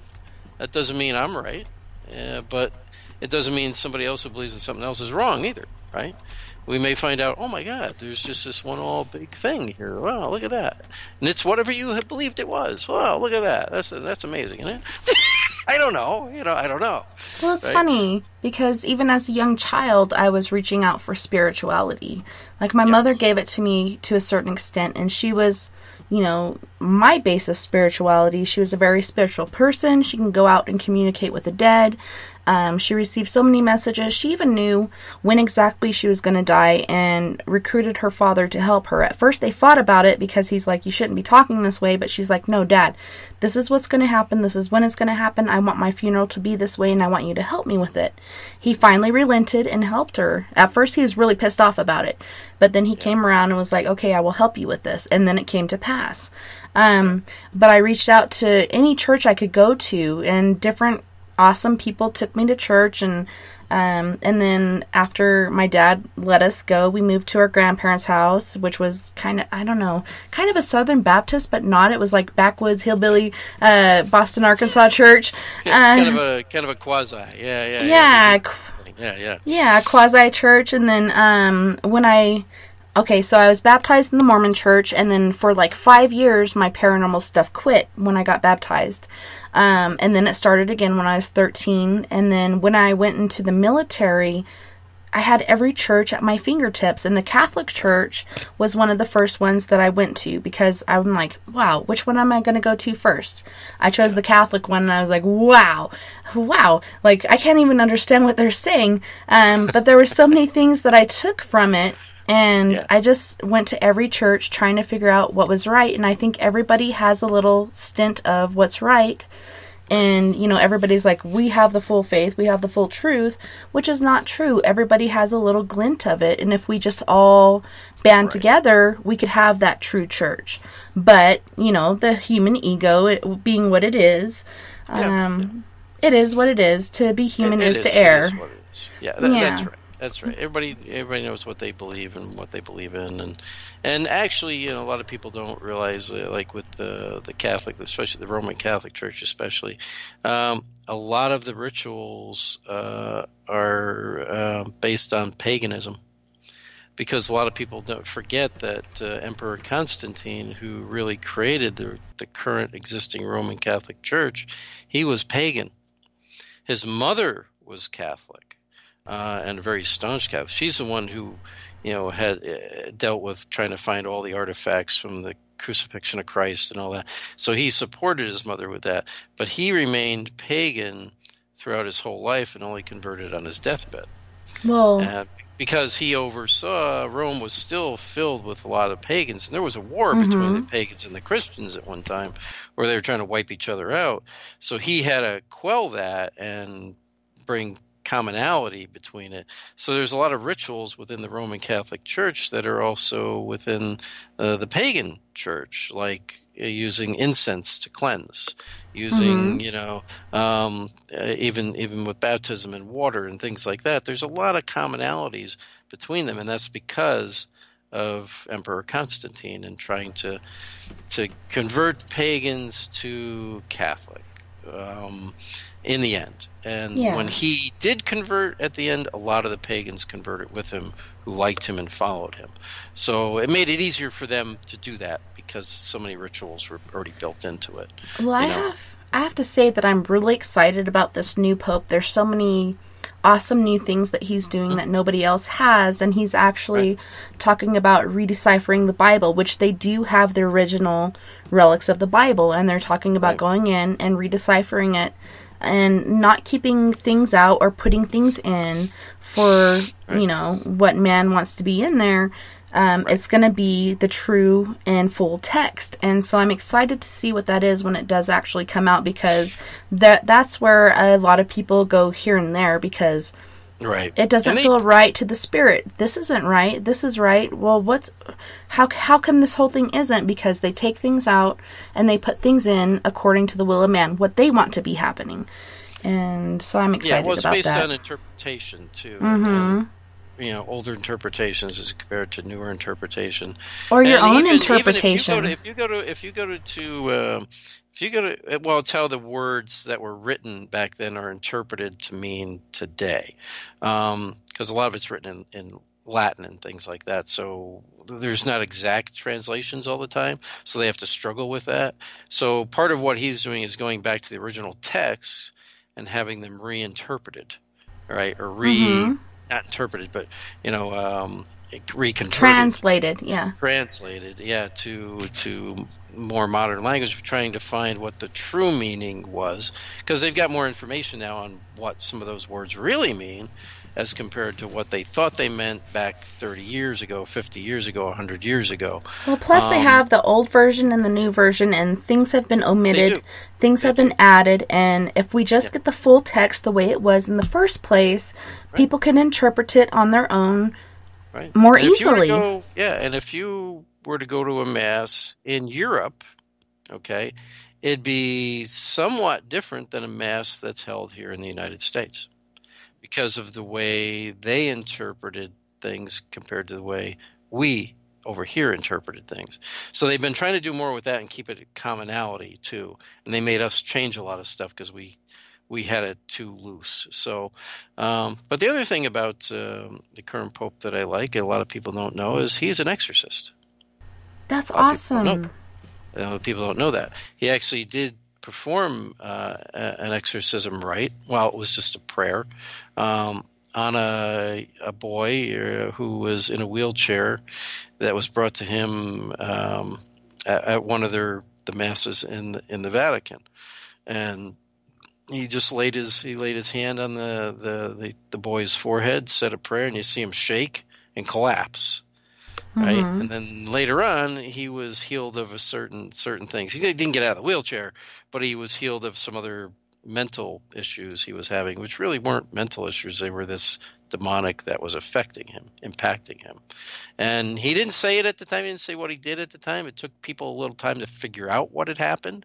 And then they found out when he was down in Brazil and stuff, he was performing exorcisms on people down there. He was an ordained exorcist, and that's part of what he was doing down there, and why he lived his life so barely. I mean, and that's what I liked about him. Apartment, he had his bed and his dresser, and he's done that actually in the Pope's apartment where he lives now. He had everything taken out. All he has is a bed and a dresser. Yeah, all the other stuff pulled out. They made him Pope, but he still lived in this little tiny apartment, a meager existence. Like, he didn't need this great grandeur of area to live in. He was comfortable living in this small, meager existence, and I really looked up to that as well. Like, this guy is freaking amazing. Well, they forced him to eventually move into the Pope's. Well, he still has all those little things, He had everything else pulled out. He goes, well, if I have to stay here, I want all this stuff taken. So he's got this big room with nothing in it but his bed and his dresser, and I think he's got a table and a chair. He's so awesome. Where he has his Bible and he can read and stuff. And it's very meager, and he won't live that way. He doesn't believe in it. And occasionally it's been known that he, of course, his security guards will be with him now, but he'll leave the compound and walk out in the streets among the people. Not obviously in his Pope dress. Not in his Pope bubble. He'll dress down more like a priest or whatever, but he will go out, and they caught him doing it one time, and they freaked out. What are you doing? You could get killed out. We don't know. What are you doing? Somebody recognizes you. We could have you kidnapped or something. Yeah, and Sharon is saying Catholic Church is hiding too much info about the truth from public to keep them in fear. But this new Pope, I swear, like being being on the outside looking in, this guy is not doing what everybody else did. This guy is so different than everybody else, and he doesn't care about all that other stuff. He wants everybody to know the truth, and that's why he's having this Bible reiterated for us to be able to read in full, and he's bringing all these new things out into the light that other people kept hidden, and I really look up to him, and then that brings me to the Dalai Lama, and it's talking about people and judging against other religions, and he's saying, and he makes me laugh. And when he laughs, like I just smile, like my face is about to break. But he says religion to different people is like medicine for different people, and different things work for different people. So you shouldn't really judge their religion, which I find so true. Yeah. What works for somebody else may not work for you, and just let it be, and just get along as human beings. Don't judge that. Yeah. Well, religion and faith are two different things, too. Religion is the organized portion of it. It's the politics of it. It's all that. And every religion has that. There's a hierarchy. It's like a government, okay, in its own right? And then there's the faith, your faith, which has nothing to do with the religion portion of it. It's your faith is that you either believe in Jesus Christ and the saints and God, or you believe in the whoever, the Dalai Lama. You believe in whatever you're going to believe in, and that's okay. That's your faith. That's what you have, and that's what gives you your protection. Your faith and your belief, not your religion. Religion is just something you look to try to help give you certain answers to certain things, and either agree with it or you don't, and you can debate it and whatever else. I as far as the Catholic Church hiding things to keep people in fear, I've never been afraid of the Catholic Church personally. I think they hide things. I think they hide things to maintain control. That's a different thing. It's not to keep people in fear. It's to maintain some control and power over certain things, and that's the religion end of it. Again, that's the religion. And like you're saying, faith is more important than the religion aspect of it, and which I find to be true. I have faith in all these things from different religions that I've found to be true to my heart or my gut, whatever. My gut generally tells me what's right and what's wrong. My heart can mislead me, but so many things I've found in different religions, and this Pope just really rings true to me, and I really have to give him kudos, because he really is an awesome individual, and not trying to be like, oh, the Catholic Church.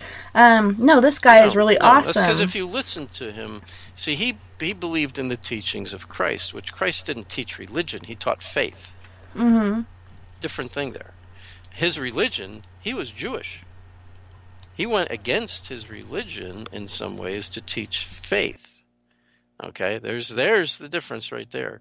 And this Pope believes in his faith, not the religion end of it. Okay, not the political end of it. He believes in the teachings of Jesus Christ and the faith of the church. The faith of the church, not the church religion. Okay, there's the difference, and people I don't think have caught on to that yet. This is why he's changing things. You get back to the faith-based teachings of Jesus Christ, not the religious-based teachings of the church. Two different things, two completely different things, and that's what makes him so different. Yeah, he's awesome. I really look up to him. He is. I really like him. I like him, and he's honest, and he's a very meager individual, but he knows what he has faith in. He knows what he believes, and he pushes that on people. That's why he was so tough on some of these cardinals and everything else that were grabbing all this money and had all these opulent places and took it all away from them and made them priests again. Right? He's like, you guys have lost what you're doing this all for the wrong reasons. And he did that to several cardinals. And these are people that voted him in, for God's sake. So, he's like, you've lost your faith. You need to re-find your faith. I'm taking you down. You're not a cardinal anymore. You're a priest again. And we're going to take that big opulent place you build, and we're going to get rid of it all, sell it, and give it back to the people of your town. What? Yeah, sorry.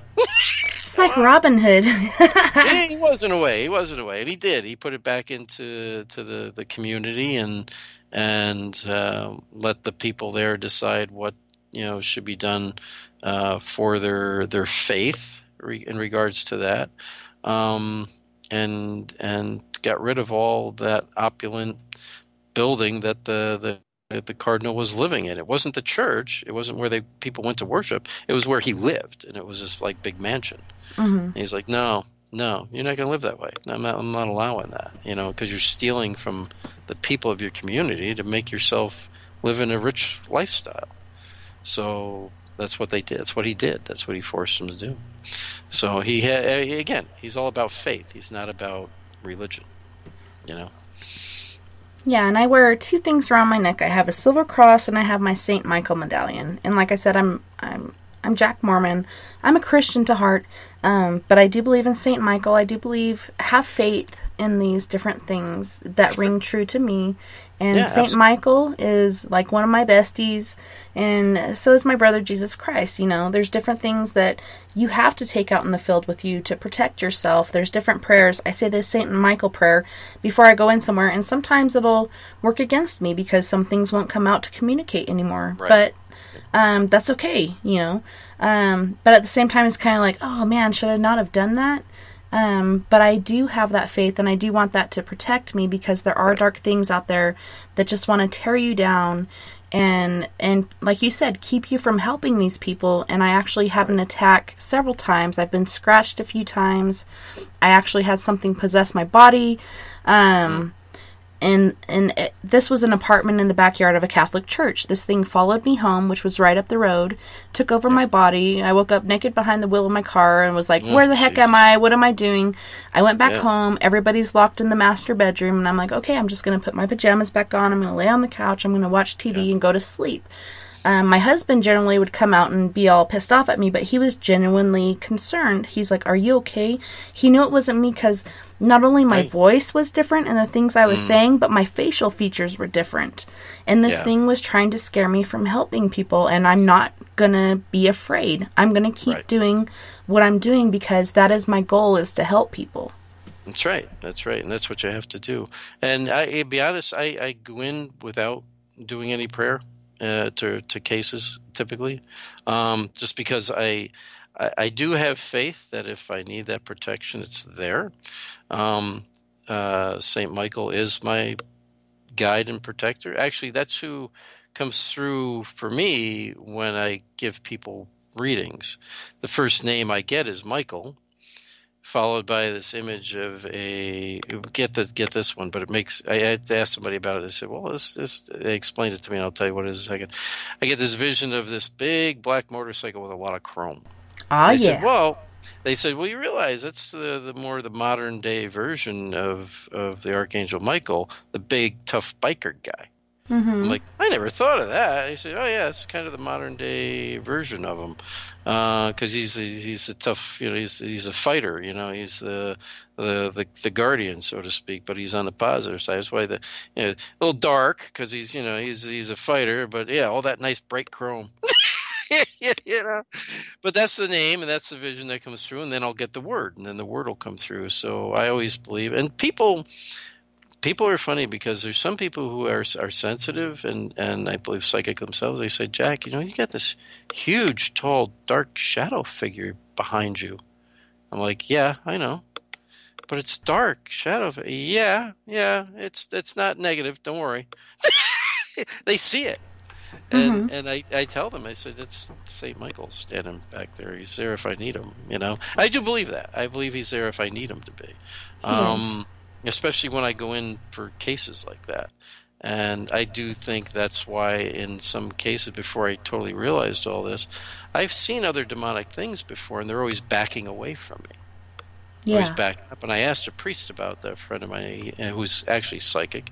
He goes, well, Jack, you have this very strong, light about you, the light of God. He goes, you're protected, but he didn't know who it was. He goes, but you're protected by someone on that end, and when they see you, they're afraid of you. They back away.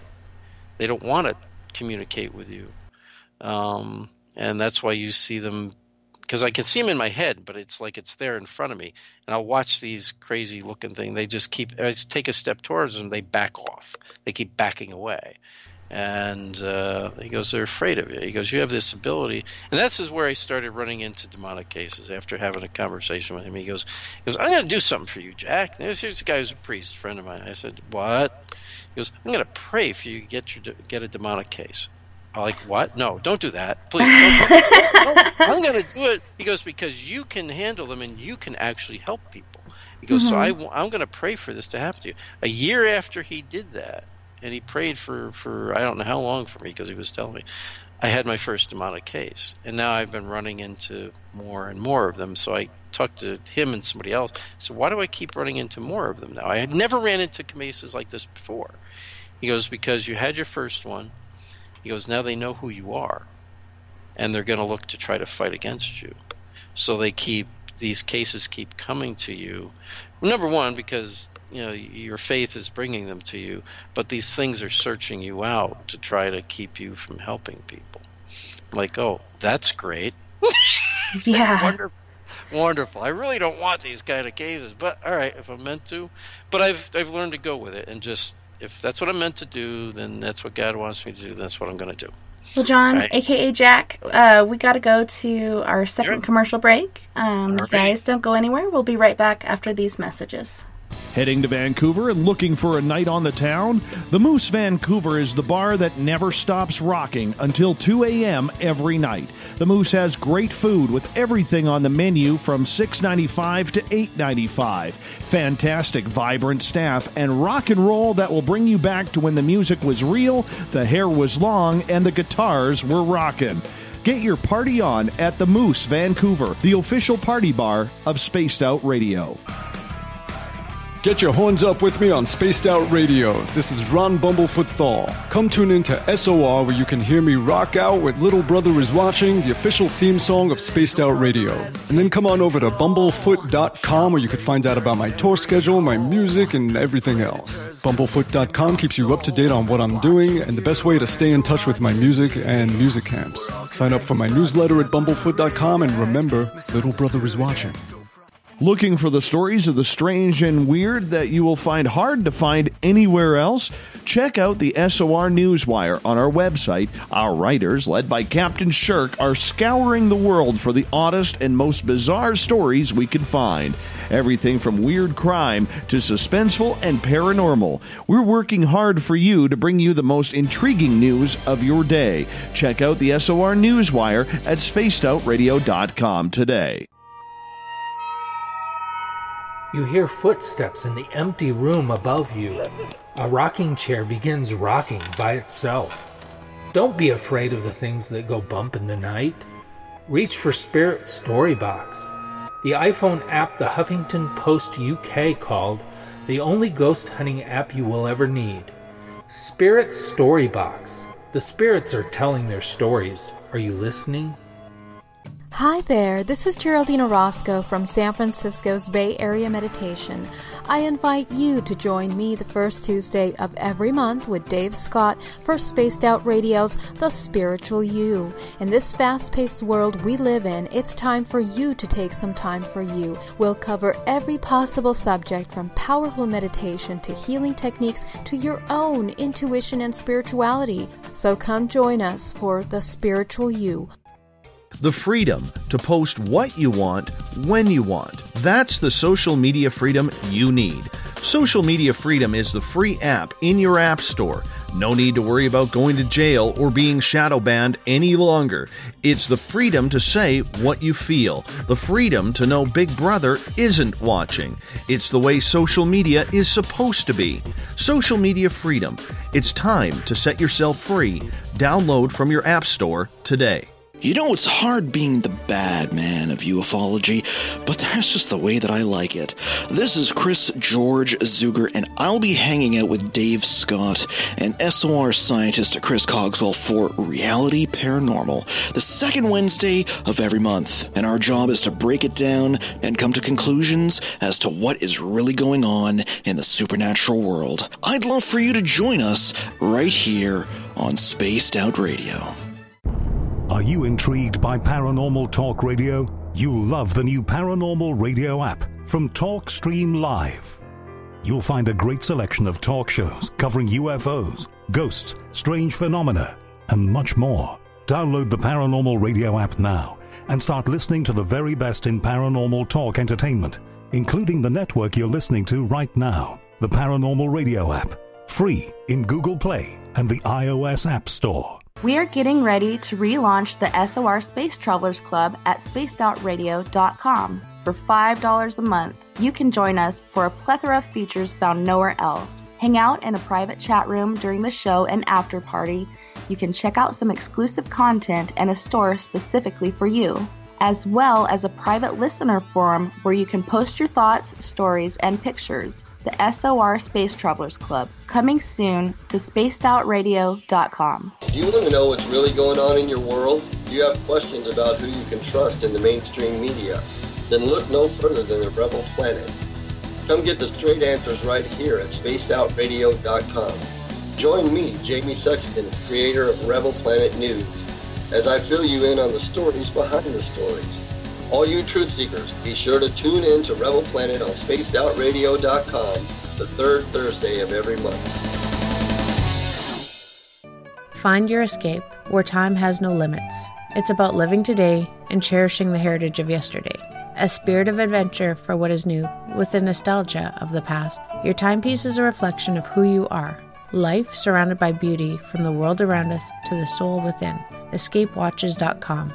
There is no time like the present to enjoy your escape. Use promo code SMF2017 for your 20% discount today. Are you interested in advertising on Spaced Out Radio? Head to our website at spacedoutradio.com and click on our advertising tab. There, you will find an assortment of ways you can get your product out there with us, from radio commercials to banners and social media. Have a product you like our hosts to endorse? We can do that too. Visit spacedoutradio.com for more details. Hi there, this is Dave Scott from Spaced Out Radio, and I want you to come on a nightly journey. Starting at 9 p.m. Pacific, midnight Eastern, every Monday through Friday, you can come hang out with me and the other space travelers. We have it all from Carl the Alien bouncing on by to those misfit gnomes causing havoc. It's 3 hours of fun and entertainment on those topics the mainstream really doesn't want to touch. Come get all paranormal with us at spacedoutradio.com, and together, my friends, along with our resident guitar god Bumblefoot, we own the night.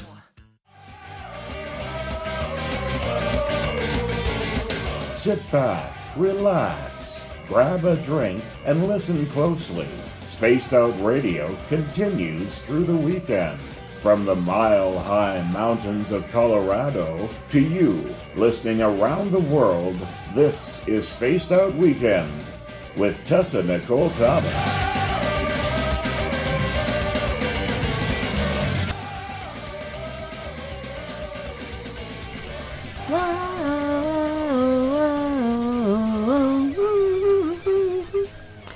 I love that intro. It's awesome. And we actually have Jack Kenna here with the third hour. Actually, he decided to stay on with us for a little bit longer. I'll stay a little longer. I'm so grateful. I'm so happy and excited. Happy to be here. So we were just talking about, what was the ship again that you were talking about? The USS Constitution. And the original old Navy ship. It's actually the oldest commissioned ship in the United States Navy. Is built in the 1700s, late 1700s. It was in the war, big important battles, naval battles in the War of 1812. Many people know about it. Its nickname became Old Ironsides because the British cannonballs would bounce off the sides of the ship because it had triple oak siding, so the cannonballs would hit the side of the ship and bounce off. they wouldn't be able to break through. So it got the nickname Old Ironsides. But we ran into the spirit of we ran into the spirit of a little boy on there. And people often ask us, well, why didn't you, cross that little boy over? And, he's poor kid, he's trapped on that ship and everything. And like, no, he's not trapped there. He loves being there. He's very happy. We caught his voice several times over 2 nights, probably 5 or 6 times over 2 nights. And he was always happy. His voice was never one of like being in distress or despair. He would even laugh at times. We'd ask, hey, close the door, close the door a little more for us. And the door would start to close, and you hear this kid laughing in the background on the EVP. And he's having fun with it, right? He's having a blast. So he likes being there. It's very comfortable for him. He enjoys, and he interacts with the crew to this day and tries to help them. And they get a little freaked out by that. They don't understand it totally, some of them, but he's just trying to help out and follow them around the ship and make sure they're okay. They hear them walking behind them. They hear the footsteps and stuff behind him. And he's not the only one there. There's others there too. But there's no reason to cross him over because he's very content where he is. He likes it there. And we were talking about, boys being on the ship and back in the 1800s, the people would you had limited options for what you could do for your career or for work. So you either worked in your farm, you worked in a factory, or you worked as an apprentice for something. And one of the bigger apprentice things was the military. And so people would put their kids, and kids could be from age 6 up to 16. And they put them in the military, and the military would train them and end up with a career in the military, and they get paid very well. So up until from the younger age, up to age 16, the money went back to the family, so the parents. So the parents would get paid, and the kid would be taken care of in the military or the Navy or wherever anyway. And then at age 16 and on, they'd get to pay themselves. And they were making more by that time anyway, so they'd have their own money by then. And they could make a career out of it. And they could make a very good living in the military back in those days. And a lot of people think, well, in the Navy, they were really bad to the kids. And that's not really true. In the U.S. Navy anyway, if an individual is caught trying to abuse one of the boys in any way, shape, or form, whether physically, sexually or whatever, they were keel hauled, which basically was a death sentence. They'd tie you with a rope and run you underneath the ship while it was running, while it was going. So basically you drowned. So it was a death sentence. So they didn't bother the kids that way. And actually a lot of the guys who were the older sailors had families that they didn't see very much. So they took these boys under their wing and treated them like their sons, and taught them a lot of things. It was a lot different in the U.S. Navy than in the British Navy. They actually had a pretty good life for the most part. It was tough, but it was fair, and if you could stick with it, you could end up with a really good career in the Navy or the Army or wherever. Yeah, so the boy is very happy there. He's very content there. Life was tough for anybody back then, and even in Civil War times, you have the boys that were basically the drummers or the gophers or whatnot, and you still had boys in war, and people look down upon that during these days like, that's just a boy, and you have a certain age in which you can enter. But back in the day, it was anybody and everybody, generally the first son or whatever. They tried not to take all of them because sometimes they would all die at the same time, and they learned from that. But it was kind of a honor. It was different times. You to send your son, and like you said, you get the pay. They generally send it from the field because they have the food or whatnot that they need. Although a lot of them were missing their boots and all kinds of other things that they really, really needed. They were looking for the welfare of their family during that time. Right, and that's what it was. And the parents didn't have a lot of options for their kids either, so that was a great option. I mean, and they were well fed, well taken care of. Yeah, there was a risk of death and stuff like that. There always is anytime you're in any kind of army. But we weren't always at war either. So, but it was different times, and things were thought of in different ways. And those laws of, passing laws for, kids and stuff, and labor laws and things like that hadn't come into play yet. It was different times. And that's why even 1800s and early 1900s, we had kids working in factories. It was more dangerous to work in a factory than it was to be in the military, because you had a better chance you're going to lose an arm or a limb or something in any of these kind of factories that were going on, because there was no safety stuff at all back then. No helmets, no safety guards, nothing. Here. Hey, and they loved the little kids for like the factories with the weaving machines and everything else, because they were small and could climb in and could clear out a problem, right? And then the machine starts running, takes their hand off. Whatever. Hey, sorry, kid. Let's go fix that. Yeah, and one of the things that I wanted to hit on, because you did grow around a lot of these things as far as battlefields.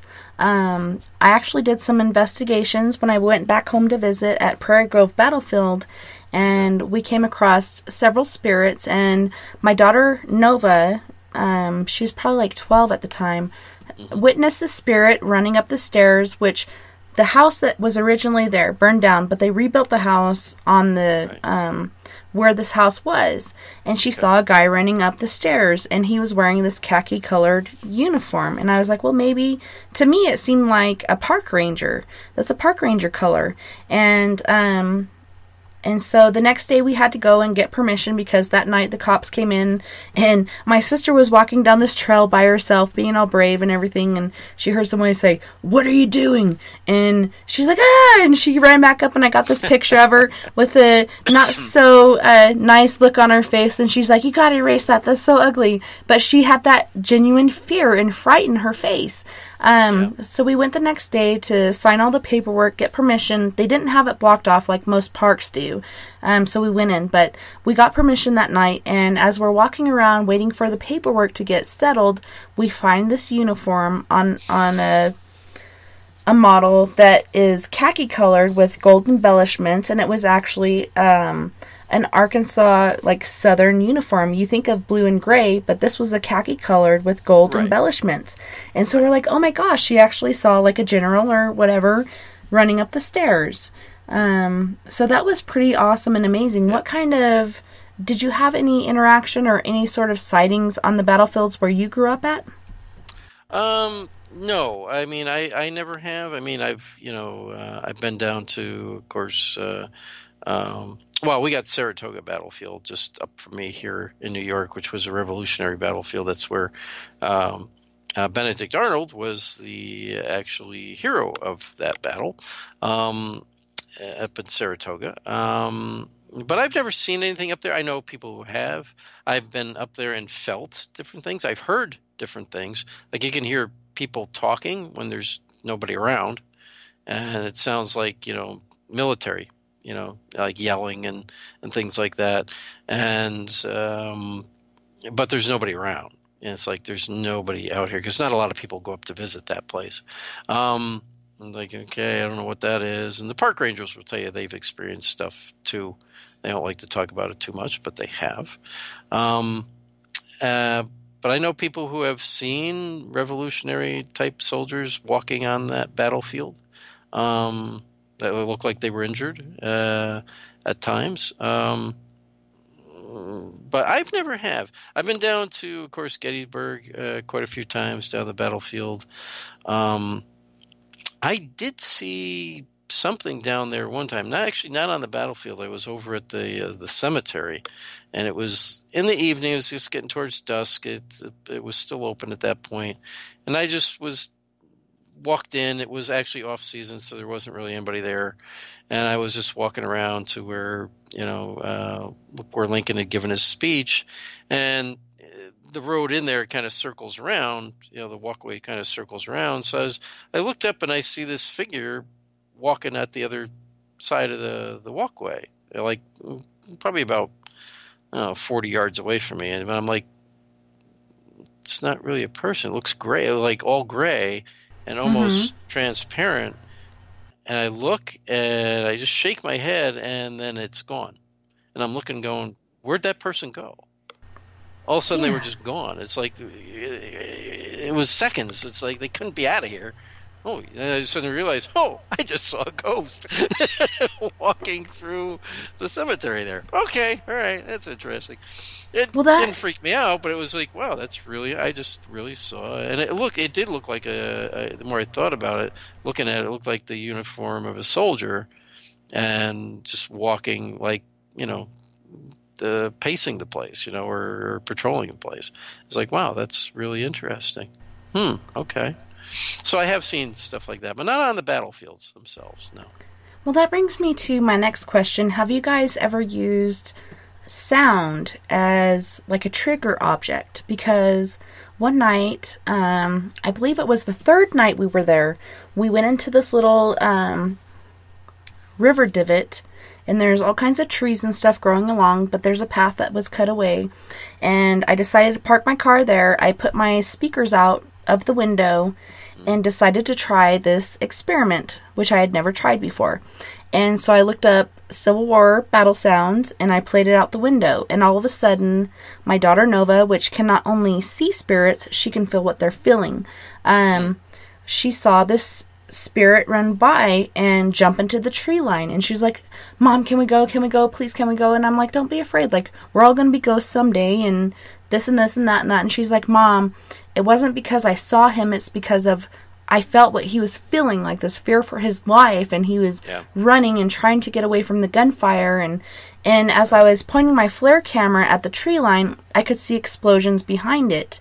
And it was so intriguing and interesting. But at the same time, after I did that, I felt really guilty because I felt like I put this spirit at unrest, and he ran past the car fearing for his life and jumped into the tree line and was kind of reliving this moment in his life where he's trying to get away from the gunfire and doesn't want to die. And who knows what happened to him. Like, the casualties during Civil War were so great and so big. Oh, yeah. And so I ended up taking her home. I left my one of my antennas out picking up the energy, and I was like, oh man, I left it there. And I went back and it was right there on the trail where I'd left it. But I felt really bad for the spirit. Like, I didn't mean to cause this emotion or turmoil or for him to relive this. And she felt it. She not only saw him running, but she could feel the anxiety that he was feeling. And so I really felt guilty for doing that. Right. Well, we don't, that's because sometimes we just don't think about, the ramifications of it or whatever. It's also possible, even though she felt what he was feeling, you may have triggered something residual, which is just the energy that's still there. Yeah, and she's picking up on that energy as well. Mm-hmm. So you could have just triggered a moment in time, right? Yeah. That's not necessarily the full spirit. I've heard some theories lately that, sometimes we just leave, because of something traumatic that happened to us, we leave part of our spirit behind. It's not our whole spirit, but it's a part of us that gets left behind. Maybe it's the baggage part, right? Let's say it's the baggage part. And once we've died and we've crossed over, the positive stuff is all good. It stays with us or whatever. The baggage stuff like that stays behind, which isn't necessarily a soul, but it could be just the residual energy of that individual. So think of it that way, and then maybe you'll feel a little bit better. But we do sometimes have to stop and think, if I do this, what am I going to upset a spirit? Am I going to get activity? But when we're trying to figure things out, sometimes, we do things we need to do to try to figure out what is happening or what's going on. I have used sound, but I've actually used music to try to trigger responses. And because when you think about it, music is a very emotional thing for every person in the world. And it's a language that's just uninterrupted. Like, everybody can understand the language of music, so it's pretty awesome. Right, because we get connected with the tune or the what's in it. So I do try to use music in order to trigger something, whether it's a spirit that's there or some type of activity that might be kind of a positive reaction for them.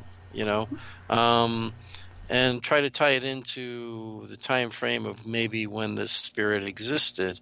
If they were from the 1700s, I try to find music from that era, right? Something that they would recognize and might mean something to them. And get their attention. Or, in jails, I've used music that's more like rock music, right? And especially in newer jail that have closed more recently. And you sometimes will get reactions from that. You'll get K2 activity because they're like, "Yeah, hey, it's music. Wow, that's cool." They when I was in a long time. So when I was in boot camp, that was what I missed most. Like they'd play weather sometimes when we were having hurricanes or whatnot.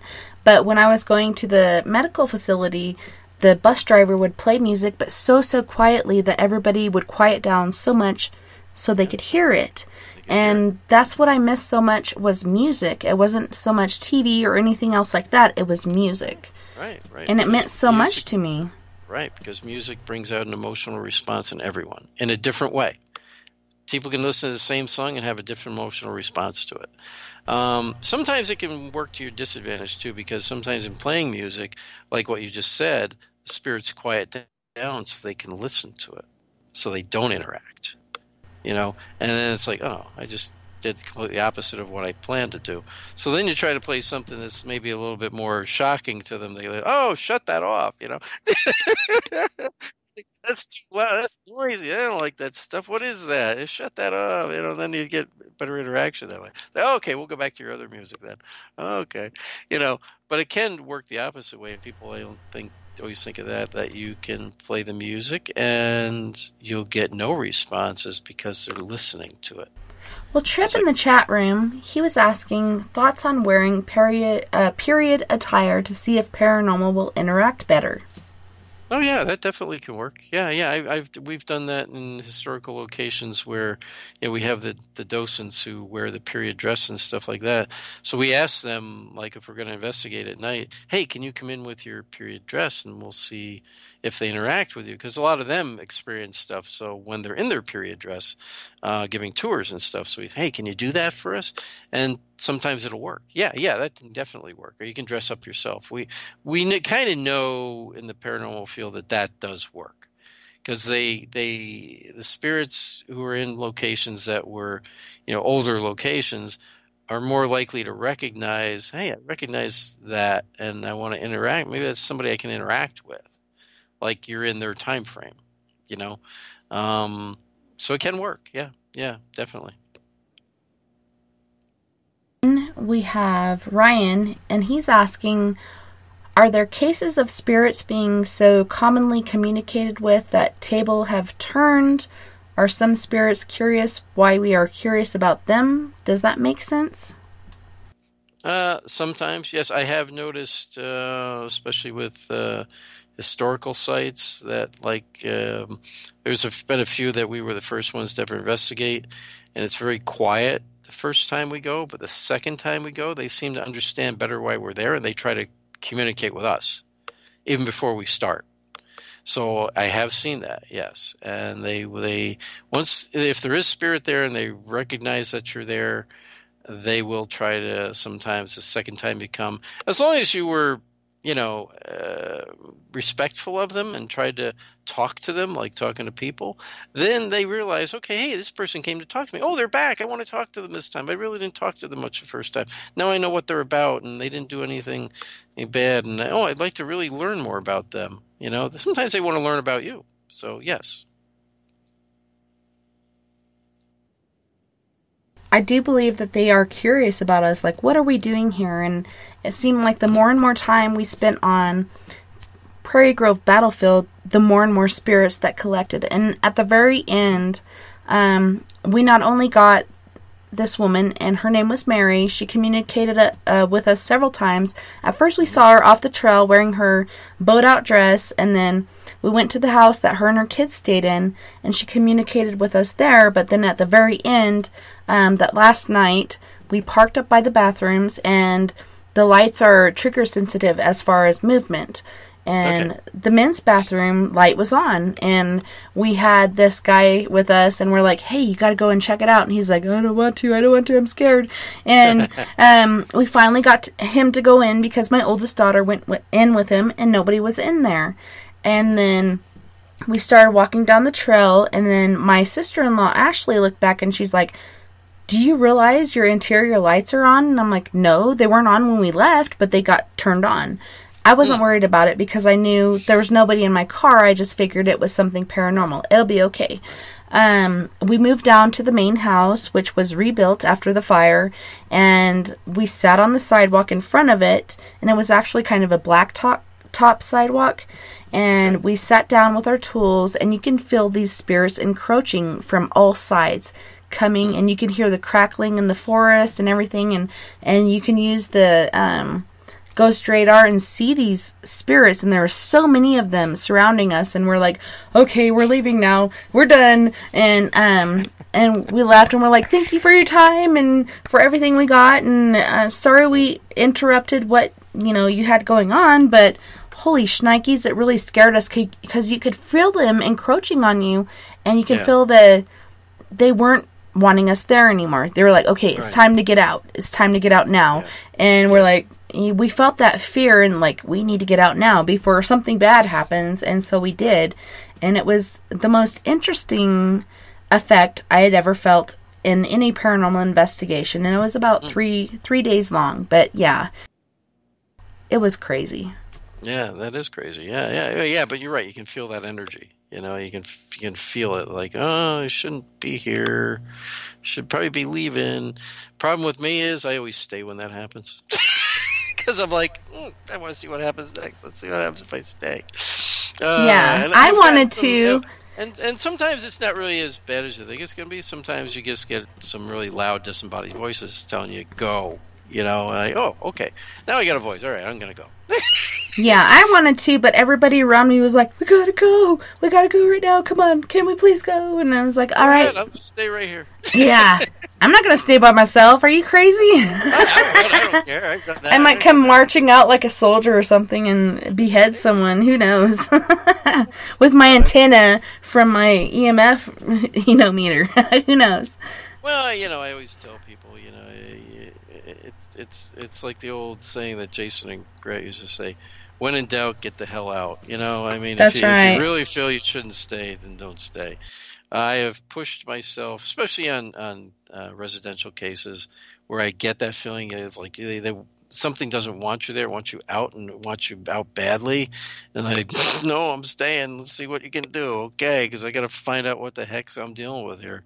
And then usually you get a really good disembodied voice, or you catch a really good EVP, or you might have something get knocked over or hear banging noises, and it's like, okay, that's the best you got. Okay, it wasn't so bad. I think I annoy them that way more than anything else, without being mean to them. I'm not being mean. I'm just saying. I'm just not leaving. Sorry. Whatever.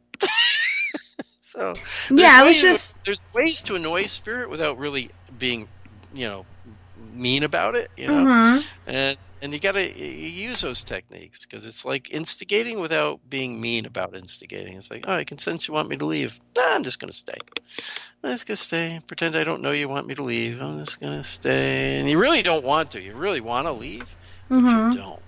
It takes a lot to do that. It takes time to get used to doing that and taking that little bit of risk.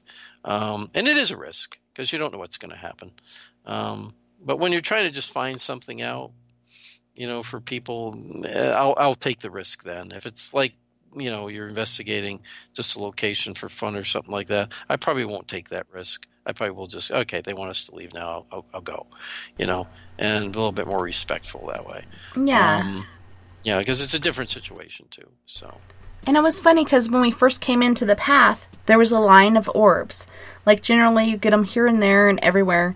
There was a line, like it was a military line. And they were watching us come in. And then we went down to the house, and then they were just coming from all sides. And you could not only see them on the screen, but you can hear the crackling in the forest. And everybody was getting so afraid, and the fear and...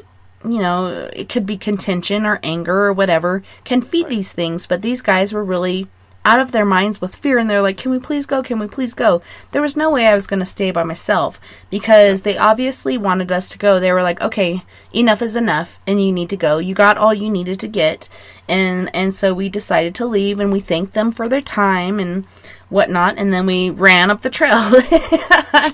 But it was okay. Yeah, that's all right. But you got a lot of stuff, and you had some good experiences, and they tolerated you for quite a while, and they had enough. So, okay, time to go. Yeah, it was interesting and intriguing at the same time. Like, I did want to stay longer, but the surrounding people with me were just like full of fear, and I don't want to feed that, And they were feeding off of it. You could tell by the way things were crackling now. The branches and the leaves and stuff around us were crackling, and I'm like, okay. And you could see the orbs coming in a circular motion around us. Like, they were totally surrounding us in a military formation. And so I was like, okay, well, we better get out of here before something happens. And I don't think that anything really would have happened. Maybe I would have got possessed or something, but otherwise, we hope not. We hope not, yeah. I've had that happen before, and it was bad, but not, nobody ever got hurt. With the car experience, it's a little weird. Yeah, I woke up, naked in my car. It's I wasn't even drinking, for God's sakes, Right. I didn't even have fun with it. I even broke my $1,700 camera, my Nikon 7000. Like, I broke that, and there was coffee thrown down the hallway, and all kinds of terrible things said, and not only that, but my husband said, not only my voice changed, but my facial features changed. And he's like, I knew it wasn't you. I knew it was somebody else. And this thing didn't want me to come back, which I didn't feel like I needed to come back. I told her what she needed to know to protect herself and the way for her to cleanse her house, which is the most important. You got to use your intent and put your foot down, and this is your house, and they need to get out, and this is what you need to use. And so she knew what to do, and she never called me again, so I never had to go back. But this thing was pissed off that I was there in the first place. Right. Which tells me it could be something that's a lot more darker, Usually things that try to take possession of you or take partial possession of you are not very positive things. So you got to be a little careful with that too. And why she never called you, I don't know. I mean, maybe she liked it, maybe she didn't like it. I don't know. I don't know. I think she had it down. Able to get rid of it. Yeah. Maybe she was able to get rid of it. Yeah, I think doing my initial cleansing and then her doing it afterwards and putting her foot down like I told her to, and using the intent that she needed to within herself really helped. But this thing was so irritated at me. When I first got there, I didn't say a prayer in the beginning. Like you said, I don't say a prayer. I didn't say a prayer because I didn't feel any harm. And I went in and showed her this cleansing kit that I brought her, and then went through and saged. I didn't cleanse myself afterwards because I didn't feel any threat or any harm. But this thing followed me home, and then as soon as I took off my clothes, which I had my tourmaline rock, I always wear my cross on my medallion, but the tourmaline rock was in my pocket. I took it off, and 30 minutes later is when it happened.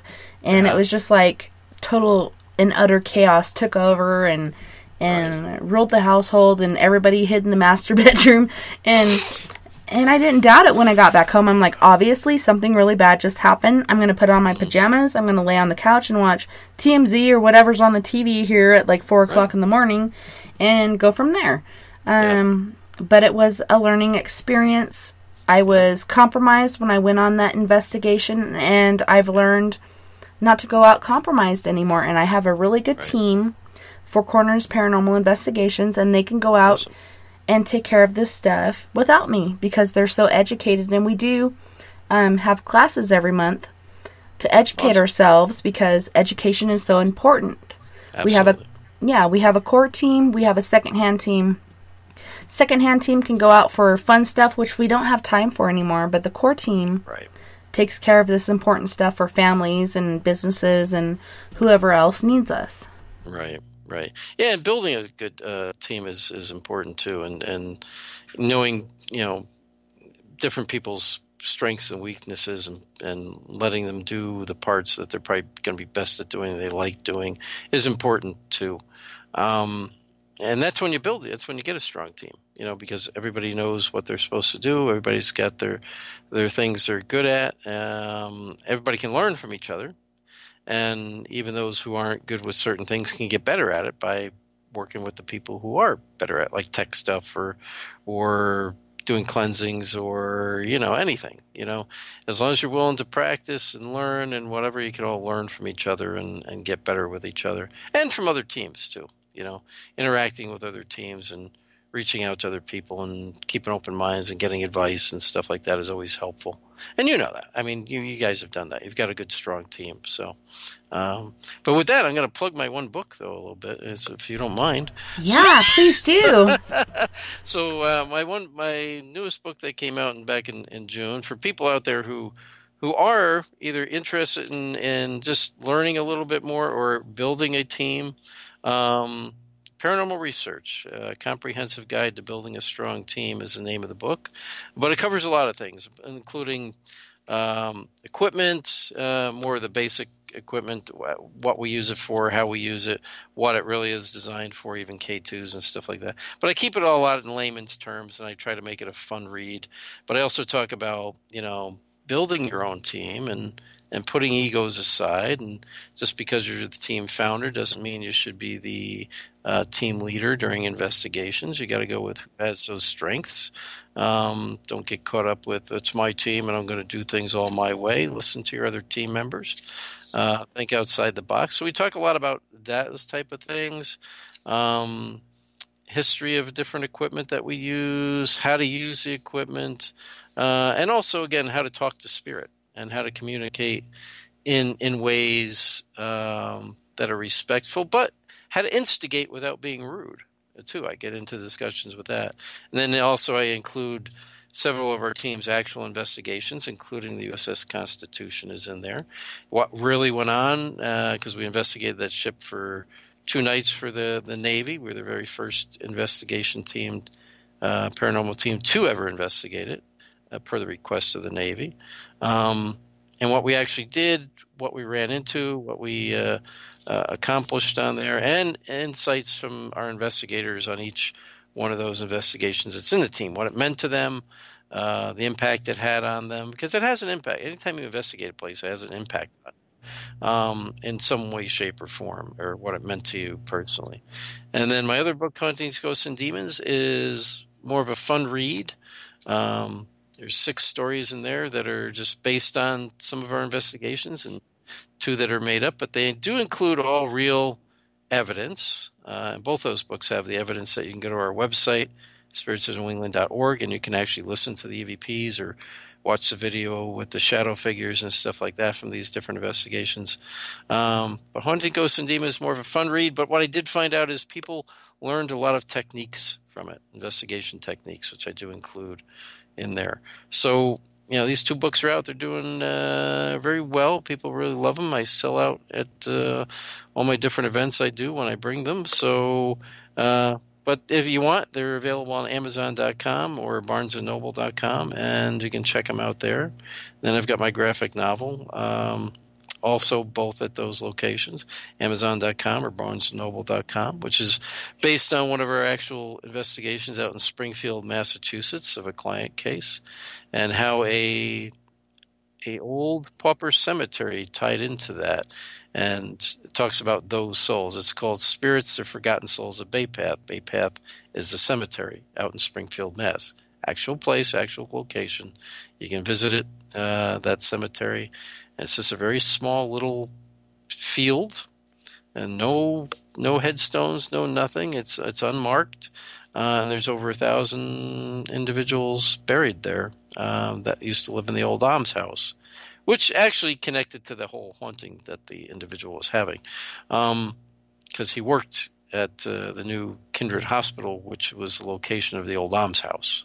So it all tied in, and he was less than a few hundred yards, actually, in back of his house is where the cemetery was.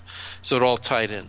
But it really talks about these souls in the cemetery and gets into that. So it's a very interesting read. But those are my books. They're out there, and if you want to see any events I'm doing or anything that's going on, you can go to spiritsofnewengland.org and go to just our projects and events page. It'll tell you anything we're currently doing, any events we got coming up, Paracons, things like that, as well as whatever TV projects we have going on. So there's my plug. I did my plug. Woo! Yeah, and we were going to get to that, but I'm so glad you shared it. And on that last, throw it out there now. So yeah, I might as well before the music's interrupting and everything. But I feel like it's I feel like they actually did mark the graves, but it was probably like wood crosses or whatever, which deteriorate over time, and so they're not there any longer. You know what the markers are? There is markers for them, but they're just little copper markers with a number on them that are in the ground. Oh, wow. And of course, over the years, they've been covered up. The reason I know all this was when I got doing the research during the case, I found out about a husband and wife team that actually they lived near there, so they took it under their wing, and they did finally get the state to purchase a headstone for the entire cemetery, which was ended up being donated by the local historical society. But when you read it, there's no mention of the people that are buried there. It's more like a monument to the historical society. It's really weird. Does that mean that the property is it protected? does have a fence around it now. Yeah, it does have a fence around it now. It never did until around the 1990s when this couple finally got the state to put some money into it, put a sign up, put a fence around it, and put up the marker stone, and there's a flagpole. But the little markers, the ones they found, they had to use metal detectors to find them, and they uncovered a bunch of them. And it relates to, there's a number on it, and that number relates back to a book in the county clerk's office, which gives you the number, and then it gives the name of the individual buried there, when they died, and what they died of. That's it. And a lot of them are like Jane Doe and John Smith because they were paupers, people who were, the forgotten of society, and they really didn't always keep track of their names and stuff well. Some are known because the almshouse started off as a place for women and their children to go, like a husband had died and they were left with nothing, and they would put them in the old almshouse where they could live, and you'd be taken care of there by the city, actually, at the time, the community. And of course you could end up in there with other people who were thrown in there who had mental problems too. Mm-hmm. It was for all the kind of unwanted of society.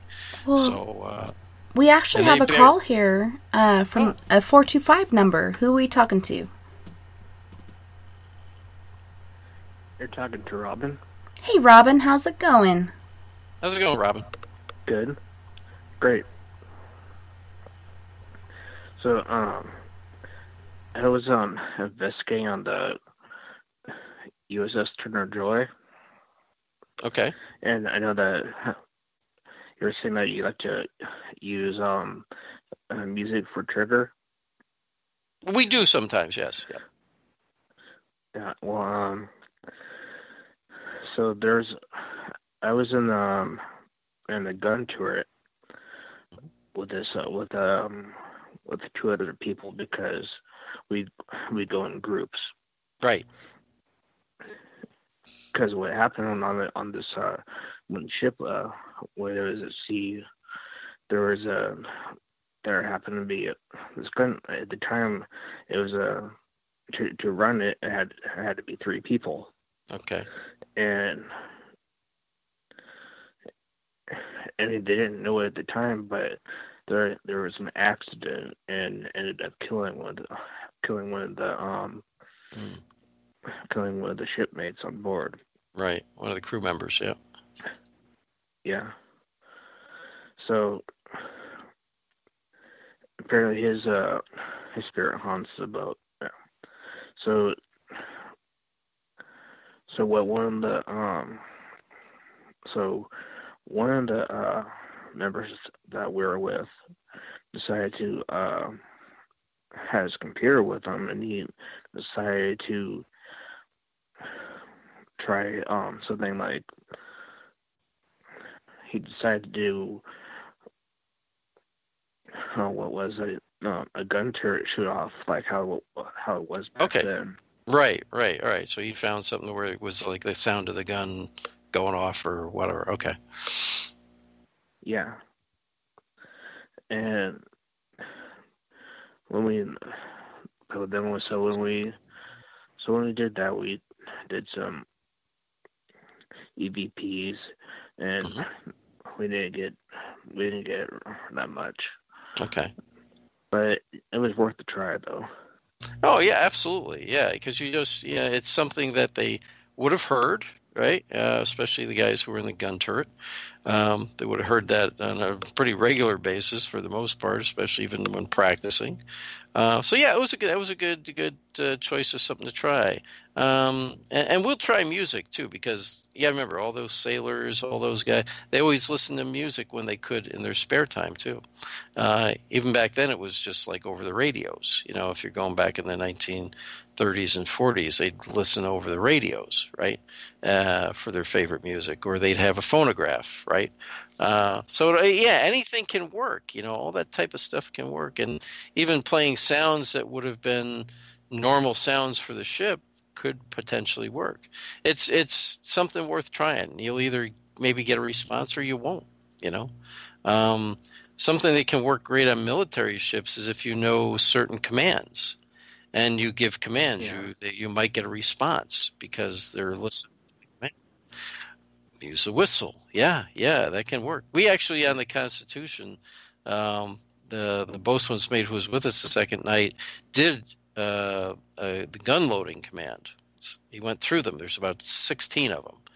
Well, we got a response at the very last one where he goes, the last word thing he says, he's going through load the gun, do this, do that, do that.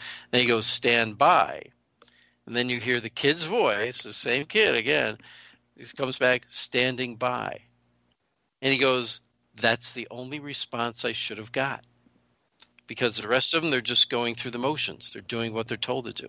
Then when they tell them to stand by, their only response should be standing by. In other words, they're ready to fire the gun. And we got that response. And he was shocked. He was like, oh, my God, they actually he followed the directions. So things like that, you think about things like that. And we hadn't thought of that, but the boatswain's mate did. He's like, how about if I go through the commands for the gun? Yeah, go ahead. Let's try it. Let's see what happens. And it worked. So, yeah, you just... go ahead, yeah. The night that we were doing the investigation on with some other members was on 4th of July. Oh, even more interesting. Yeah. So because you got a lot of, if you're there for the fireworks or whatever, just the fact that it's the 4th of July is kind of a big thing for the military, right? So, and for all of us really, but even more so for our military people, as Tessa here well knows. So, right? 4th of July is a big time frame for you. Independence Day, baby. Damn right. Pardon my French, but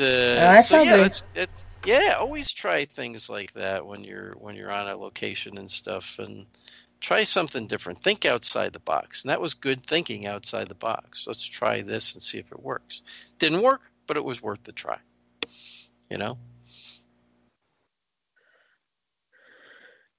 Yeah, that's one thing I wanted to let you know. Yeah. Well, thanks so much for calling in, awesome. Robin.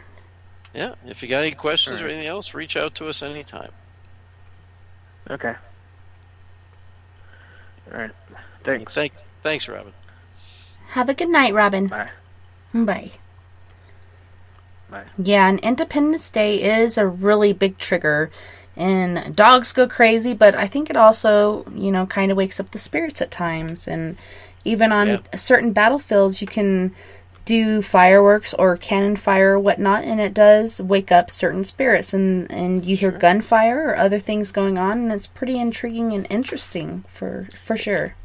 It is, and like you said, you did that, and you caused something to happen that you didn't really felt bad about after. But it happens. We do things in life, right? That we sometimes, I shouldn't have done that.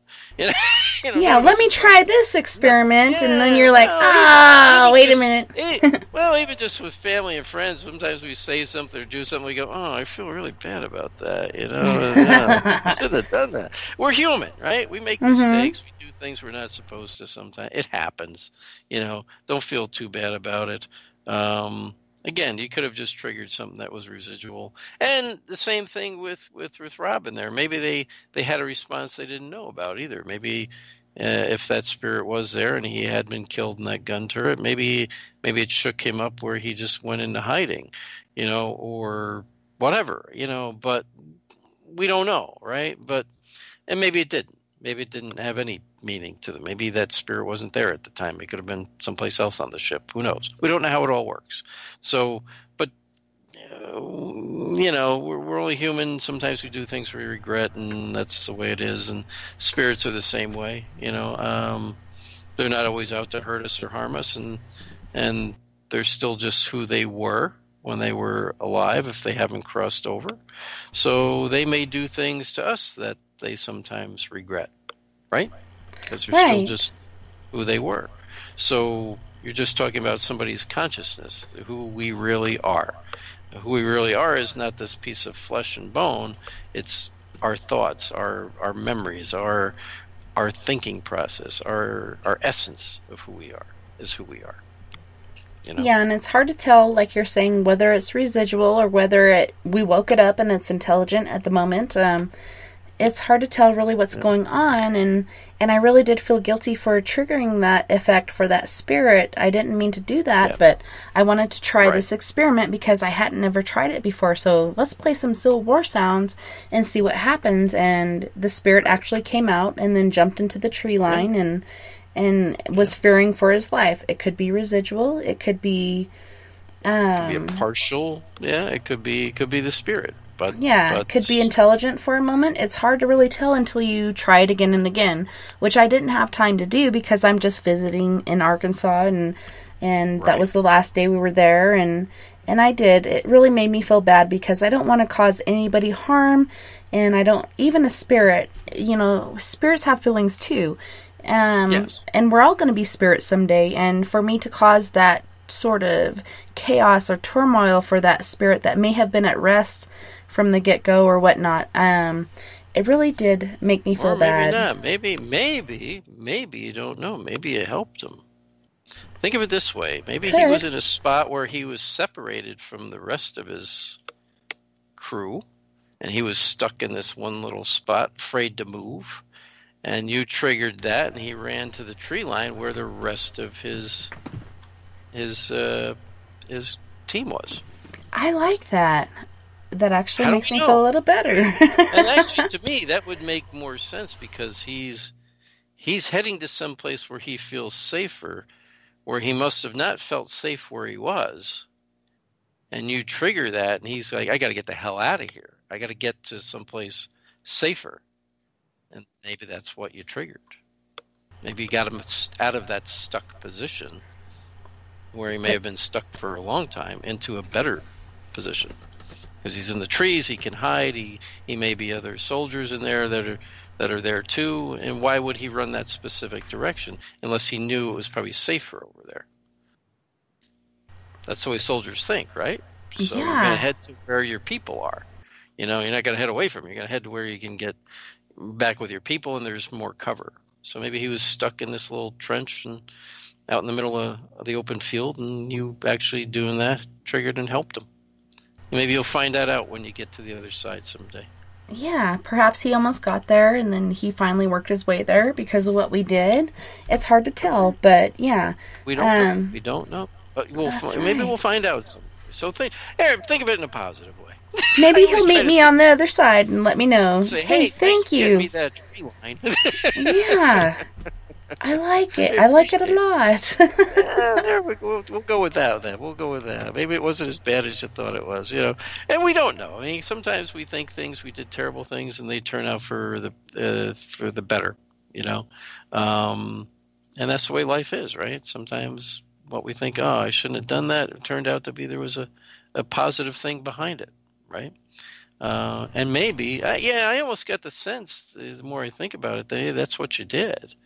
You actually got him in a better position than where he was. Yeah, maybe he didn't quite make it, but then he was able to finally make it because he heard the sounds and everything to be able to get there. I don't know. Well, if you think of the heat of battle and stuff like that, sometimes people freeze in place because they're too scared, and it takes something to shake them out of that to get them to go, get them to move.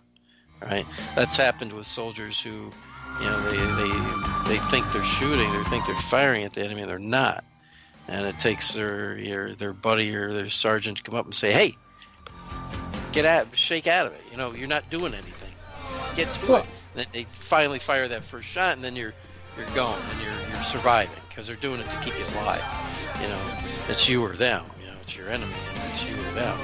So maybe something like that sound, that noise finally shook that spirit out of whatever stupor he was stuck in, or frozen point he was stuck in, and got him to move. That's awesome. I appreciate your intake on that and making me feel a little better about that. I'm just trying to think of it from a soldier's perspective, right? Or because that could happen. It did happen to a lot of soldiers, especially who were younger men. They'd never faced battle before. They sometimes would freeze in place and not know what to do, and it takes something to shake them out of it.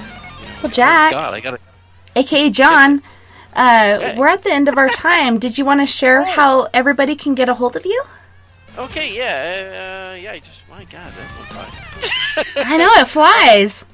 Yeah. You can. Anybody wants to get a hold of me, they can mostly find me on Facebook, and just my page there is. I think it's facebook.com/JackNY45. But just look up John Kenna or Jack Kenna, you'll find me there. And you can also get in touch with me through our website at spiritsofnewengland.org. And you can find all my books there and links to my books there and all that stuff, and any events we're doing. So those are the two best places to find me. Find me on Facebook or find me at my spiritsofnewengland.org website.